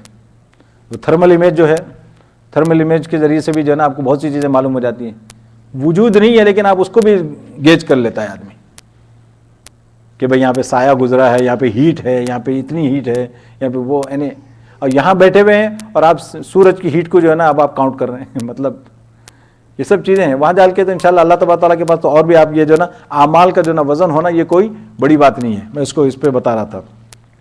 اس کے بعد اللہ تبارک و تعالیٰ نے بتایا کہ جس کے اعمال جو ہے نا وزنی ہوں گے، جس کا ترازو وزنی ہوگا اور اسی کو جو ہے نا کامیابی ہوگی۔ اب اس کے اوپر پوری بحث ہے، اور آگے فرمایا وَلَقَدْ خَلَقْنَاكُمْ ثُمَّ صَوَّرْنَاكُمْ ثُمَّ قُلْنَا لِلْمَلَائِكَةِ اسْجُدُوا۔ پھر اللہ تبارک و تعالیٰ نے یہاں پہ جو ہے نا آدم علیہ السلام کا اور ابلیس کا واقعہ بیان فرمایا، جو کہ سورہ بقرہ کے شروع میں گزر چکا ہے، کہ یہاں پہ جو ہے نا ایک بات ذہن میں رکھنی چاہیے کہ اس نے جو ہے نا شیطان نے جو ہے نا ایک سوال کیا تھا، قال انظرنی الی یوم یبعثون، کہ اللہ مجھے مہلت دیجئے جس دن تک کہ لوگ قبروں سے اٹھائے جائیں، جس دن کے لوگ قبروں سے اٹھائے جائیں گے، قال انک من المنظرین، تو اس پر اللہ تبارک و تعالیٰ نے فرمایا تھا کہ تجھے مہلت دی گئی۔ اور دوسری جگہ آتا ہے کہ بھائی اللہ تبارک و تعالیٰ سے اس نے مہلت مانگی تھی، جیسے کہ یہاں پہ الی یوم یبعثون، اللہ فرماتے ہیں کہ تجھے مہلت دی گئی، یہ نہیں کہا کہ تجھے اس دن تک مہلت دی گئی، یعنی اس نے تو درخواست لمبی چوڑی دی تھی، پارٹ آف دا درخواست اللہ نے قبول کر لی کہ بھائی تجھے مہلت دی جاتی ہے۔ اس نے کہا تھا کہ بھائی مجھے قیامت تک مہلت چاہیے، تو اللہ نے کہا ایک مقررہ وقت تک، الی یوم وقت معلوم۔ دوسری جگہ اللہ نے فرمایا کہ وہ سورہ صاد میں آئے گا، وہاں پہ اللہ نے الی یوم وقت معلوم، سورہ حجر میں، تو وہاں پہ کیا فرمایا اللہ نے؟ فرمایا کہ ایک مقررہ وقت تک، وہ کون سا مقررہ وقت ہے وہ ہمارے علم میں ہے، تو ہو سکتا ہے کہ لوگوں کے قبروں سے اٹھائے جانے تک، ہو سکتا ہے کہ پہلا جو سور پھونکا جائے گا اس وقت تک، یہ جب بھی ہو اللہ تبارک و تعالیٰ کے علم کے مطابق۔ یا نا بعض لوگوں کو یہاں پہ شبہ ہوتا ہے کہ بھئی یہ شیطان کی جو ہے نا، اور ایک بات یاد رکھے کہ بھئی یہاں پہ جو ہے نا بات یہ ذہن میں رکھے کہ ایسے موقع پر بھی شیطان جو ہے نا اللہ سے دعا کر رہا ہے، جبکہ اس کو بھگایا جا رہا ہے، اس کو دھتکارا جا رہا ہے۔ کیوں؟ شیطان اللہ سے واقف ہے کہ اللہ تبارک و تعالیٰ مغلوب نہیں ہوتے، جذبات سے جو ہے نا انسان کے اندر ہوتی ہے کیفیت، آپ کسی پر غصہ ہو رہے ہیں، گالیاں، آپ کسی پر غصہ نکال رہے ہیں اور اس وقت اس سے آپ سے کوئی درخواست کر رہا ہے بھائی یہ ذرا دے دیجیے پلیز، آپ کیا کرے گا آدمی؟ یعنی وہ آپ کے غصے کو اور فیول دے رہا ہے بیچارہ، یہی ہوتا ہے نا، اور غصے میں آ کے اس کے اوپر آپ فوراً اٹیک کریں گے۔ اللہ کا معاملہ ایسا نہیں ہے، اس وقت بھی اللہ نے کہا ٹھیک ہے جا، یہ مانگتا ہے چک، یہ بھی دے دیا۔ تو اس کے بعد آگے جو ہے نا شیطان نے یہاں پہ ایک بات اور کہی تھی، اس نے کیا کہا یہاں پہ چونکہ ثم لآتینہم من بین ایدیہم ومن خلفہم وعن ایمانہم وعن شمائلہم، اس نے 4 جہتیں بیان کی کہ میں ان کے پاس آؤں گا، کہاں سے آؤں گا، آگے سے آؤں گا، پیچھے سے آؤں گا، دائیں سے آؤں گا، بائیں سے آؤں گا۔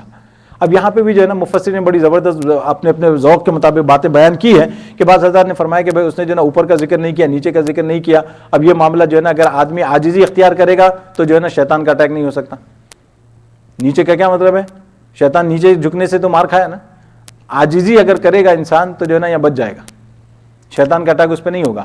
اور اوپر سے کیوں نہیں کہا اس نے؟ اوپر سے تو معاملہ اللہ کی رحمت کا ہوتا ہے، اللہ سے اگر اپنے آپ کو کنیکٹ کر لے گا آدمی تو شیطان سے بچ جائے گا، عاجزی اختیار کرے گا تو شیطان سے بچ جائے گا۔ یہ 2 راستے ہیں جس سے آپ شیطان سے بچ سکتے ہیں۔ مفسرین کی جو ہے نا ہے بھائی اپنے اپنی مزاج کے مطابق ان لوگوں نے بات بیان کی ہے کہ اس نے 4 راستے بیان کیے ہیں، آگے پیچھے اور دائیں بائیں، یہ 2 چھوڑ دیے اس نے۔ ہاں، اور بعض نے یہ فرمایا کہ بھائی یہ 4 جہتیں بیان کرنے کا مطلب یہ ہے کہ ہر راستے سے آؤں گا، ٹھیک ہے، وہ بھی ایک اوپینین ہے، لیکن جس نے یہ نقطہ نکالا ہے زبردست بات ہے۔ کیوں کہ شیطان ہوا کس وجہ سے؟ مردود کس وجہ سے ہوا؟ تکبر کی وجہ سے۔ اگر عاجزی کرتا، زمین سے لگ جاتا تو وہ نوبت نہ آتی۔ اگر انسان بھی عاجزی اختیار کرے گا تو یہ نہیں ہوگا۔ اور دوسرا یہ کہ آپ کا کنیکشن اللہ سے ہو، یہ اوپر سے مراد یہ ہے، تو یہ چیز ہوگی تو آپ اس سے بچ سکتے ہیں۔ قال اخرج منها مذموما مدحورا لمن تبعك منهم لأملأن، اللہ نے بھی کہا کہ جا تو نکل یہاں سے، اور جو اس کے بعد اللہ تبارک نے فرمایا کہ جو تیری اتباع کرے گا سب کو میں ڈال دوں گا۔ وَيَا آدم اسكن أنت، اب دیکھیں یہاں پہ جو ہے نا پھر شیطان کا جو واقعہ ہے کہ بھئی کیسے وہ حضرت آدم علیہ السلام کے پاس آیا اور آ کر جو ہے نا اس نے کیا کہا، اللہ تبارک و تعالیٰ نے دوبارہ یہ بات کر دی، وَلَا تَقْرَبَا هَذِهِ الشَّجَرَةَ، اس درخت کے قریب مت جانا، اس درخت کو مت کھانا نہیں کہا بلکہ قریب مت جانا۔ اور اس کے بعد اس نے جو ہے نا یہ دیکھیں وَوَسْوَسَ مَا بُنِيَ عَنْهُمَا مِنْ سَوْآتِهِمَا وَقَالَ مَا نَهَا رَبُّكُمْ عَنْ هَذِهِ الشَّجَرَةِ إِلَّا أَن تَكُونَا مَلَكَيْنِ۔ اب یہاں پر آ کر جو ہے نا اس نے قسم کھائی۔ اب آدم علیہ السلام کے سامنے آ کے قسم کھا رہا ہے۔ ایک تو آدم علیہ السلام جو ہے نا کبھی انہوں نے کبھی جھوٹ کا کبھی تذکرہ کبھی تصور بھی نہیں کیا ہوگا، اور پھر دوسرا یہ کہ قسم کھا کر کوئی بتائے، اور پھر وہ بھی جو ہے نا یہ شیطان، تو اس کا نام اس وقت شیطان ہی تھا کیا؟ نہیں، شیطان نہیں تھا اس کا نام بھائی، تو تو یہ جو اس نے قسم کھائی اور اس کے بعد کیا کہا؟ اس کے بعد کہا کہ انی لکما من الناصحین، کہتا ہے کہ بھائی میں آپ کا خیر خواہ ہوں، ایسی بات مت سمجھنا، یہ سارے ٹی وی ایڈ جو آتے ہیں نا کیا ہیں؟ کنزیومر بیسڈ ہوتے ہیں نا. یہ آپ کے لیے ہم کر رہے ہیں, ہمیں فائدہ ہو نہ ہو اس کی بات دوسری ہے. یہ آپ کے لیے ہم نے یہ پروڈکٹ بنایا ہے, یہ آپ کے لیے ہے. تو یہ بھی وہی شیطان کہہ رہا ہے انی لکما من الناصحین, میں آپ کا خیر خواہ ہوں, میں آپ میری بات سنیں تو صحیح, آپ میری بات کا تو یقین تو کر لیں پہلے, اس کے بعد دیکھی جائے گی. تو یہ بھی وہی. اچھا اب اس نے جو ہے نا یہ کہا کہ بھائی دیکھے اللہ تبارک و تعالیٰ نے آپ کو اس درخت سے قریب جانے سے منع کیا تھا, تو کیوں منع کیا تھا؟ تو اصل مسئلہ تھا اس کے اوپر ایک ایکسپائری ڈیٹ تھی, وہ ڈیٹ ایکسپائر ہو گئی, اب آپ جا سکتے ہیں. ورنہ تو آپ سوچیں کہ بھائی آدم علیہ السلام کیسے ہو سکتا ہے کہ جب اللہ نے وہ آپ کو منع کر دیا کہ اس کے قریب نہیں جانا ہے اور آپ جانا ہے اور اب آپ چلے گئے, کیسے ہو سکتا ہے؟ ٹھیک ہے, تو یہ شیطان جو ہے نا وہ ہتھ کنڈا کیا استعمال کر رہا ہے, وہ سمجھا رہا ہے کہ بھائی جب آپ ذرا نئے نئے تھے, ابھی ابھی پیدا ہوئے تھے, جیسا چھوٹے بچے کو اگر آپ بریانی کھلا دیں تو کیا حالت ہوگی اس کی, دودھ پیتے بچے کو, تو ویسے ہی معاملہ اس کا بھی ہے. تو اس وجہ سے جو ہے نا اب آپ ذرا بڑے ہو گئے ہیں, اب آپ کا معدہ اس قابل ہو گیا ہے کہ اب آپ اس کو لے سکتے ہیں, ہضم کر سکتے ہیں, اب وہ ایکسپائری ڈیٹ آپ کی پوری ہو گئی, اب آپ اس کے طرف جا سکتے ہیں, پروبیشن ختم ہو گیا آپ کا. یعنی یہ سب چیزیں جو ہے نا یہاں شیطان نے بیان کی ہیں سب. اس کے بعد اللہ تبارک و تعالیٰ نے آگے بیان فرمایا کہ جیسے ہی ان لوگوں نے اس کو چکھا تو سب سے پہلا گناہ کا اثر کیا ہوا, ان کے کپڑے اترنے شروع ہو گئے. سب سے پہلے جو گناہ کا اثر ہوا کپڑے اترنے شروع ہو گئے. اس کے بعد اللہ تبارک و تعالیٰ فرماتے ہیں جب وہ کپڑے اترنے شروع ہو گئے وَتَفِقَا يَخْصِفَانِ عَلَيْهِمَا مِن وَرَقِ الْجَنَّةِ, ان لوگوں نے پھر درخت کے جو پتے تھے, درختوں کے پتے لے کر جو ہے نا اپنے اوپر لگانا شروع کر دیے.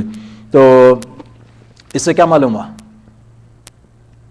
یہ ڈارون صاحب جو کہتے ہیں, کیا کہتے ہیں, پہلے سے انسان ننگا ہے. پہلے سے ننگا نہیں ہے انسان, پہلے کپڑے پہنے ہوئے تھے اس نے, بعد میں اترے ہیں کپڑے. ٹھیک ہے, کہ میں قرآن سے بتا رہا ہوں, اپنی طرف سے نہیں. اس کے بعد فرمایا وَنَادَاهُمَا رَبُّهُمَا أَلَمْ أَنْهَكُمَا عَنْ تِلْكُمَا الشَّجَرَةِ وَأَقُلْ لَكُمَا إِنَّ الشَّيْطَانَ لَكُمْ عَدُوٌّ مُبِينٌ. اور اس کے بعد اللہ تبارک و تعالیٰ نے ان کو پکارا کہ بھائی تم کو میں نے منع کیا تھا اور میں نے تم کو یہ بھی بتا دیا تھا کہ تمہارا دشمن ہے, لیکن اس نے قسمیں کھائی اور یہ یقین دلا دیا. تو آدم علیہ السلام نے کہا یہ جھوٹ کیسے بول سکتا ہے, انکم عدو مبین. فوراً جو ہے نا حضرت آدم علیہ السلام کو احساس ہو گیا, اور جب وہاں سے نکال دیے گئے تو انہوں نے کیا کیا, ربنا ظلمنا انفسنا وان لم تغفر لنا وترحمنا لنکونن من الخاسرین. دیکھیں اب آپ نے جو ہے نا توبہ کی, استغفار کیا. یہ بات یاد رکھیں, بہت سی مرتبہ ہماری زبانوں پہ بات آتی ہے کہ بھائی غلطی تو آدم نے بھی کی, لیکن ہم بھول جاتے ہیں کہ بھائی آدم اور ابلیس دونوں نے سے غلطی ہوئی, غلطی دونوں نے کی, لیکن فرق کیا ہے, غلطی کے بعد اڑ جانا, ڈٹ جانا, اس پر اکڑ جانا, یہ شیطانیت ہے, اور غلطی کے بعد ندامت کا اظہار کرنا یہ ہے آدمیت, یہ اصل آدمی ہے آدم. قال اهبطوا بعضكم لبعض عدو ولكم في الارض. انشاءاللہ پھر اللہ چاہتے یہاں سے آگے چلتے, یہ 2 رکوع اس کے ہوئے ہیں سورہ اعراف کے, اس کے بعد آگے چلتے ہیں. اللہ تعالیٰ دعا فرمائے کہ اللہ تعالیٰ کچھ برکت دے دے وقت میں, پھر اس کو پورا بھی کرنا ہے اللہ انشاءاللہ. واخر دعوانا الحمدللہ رب العالمین.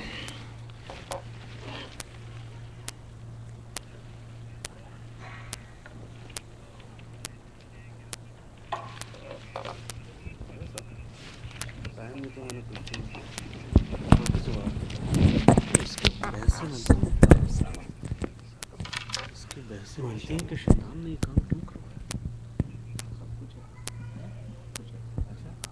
ابھی اس پہ بات کی اس نے کیوں کروایا, وہ تو اللہ کی عبادت کرتا تھا.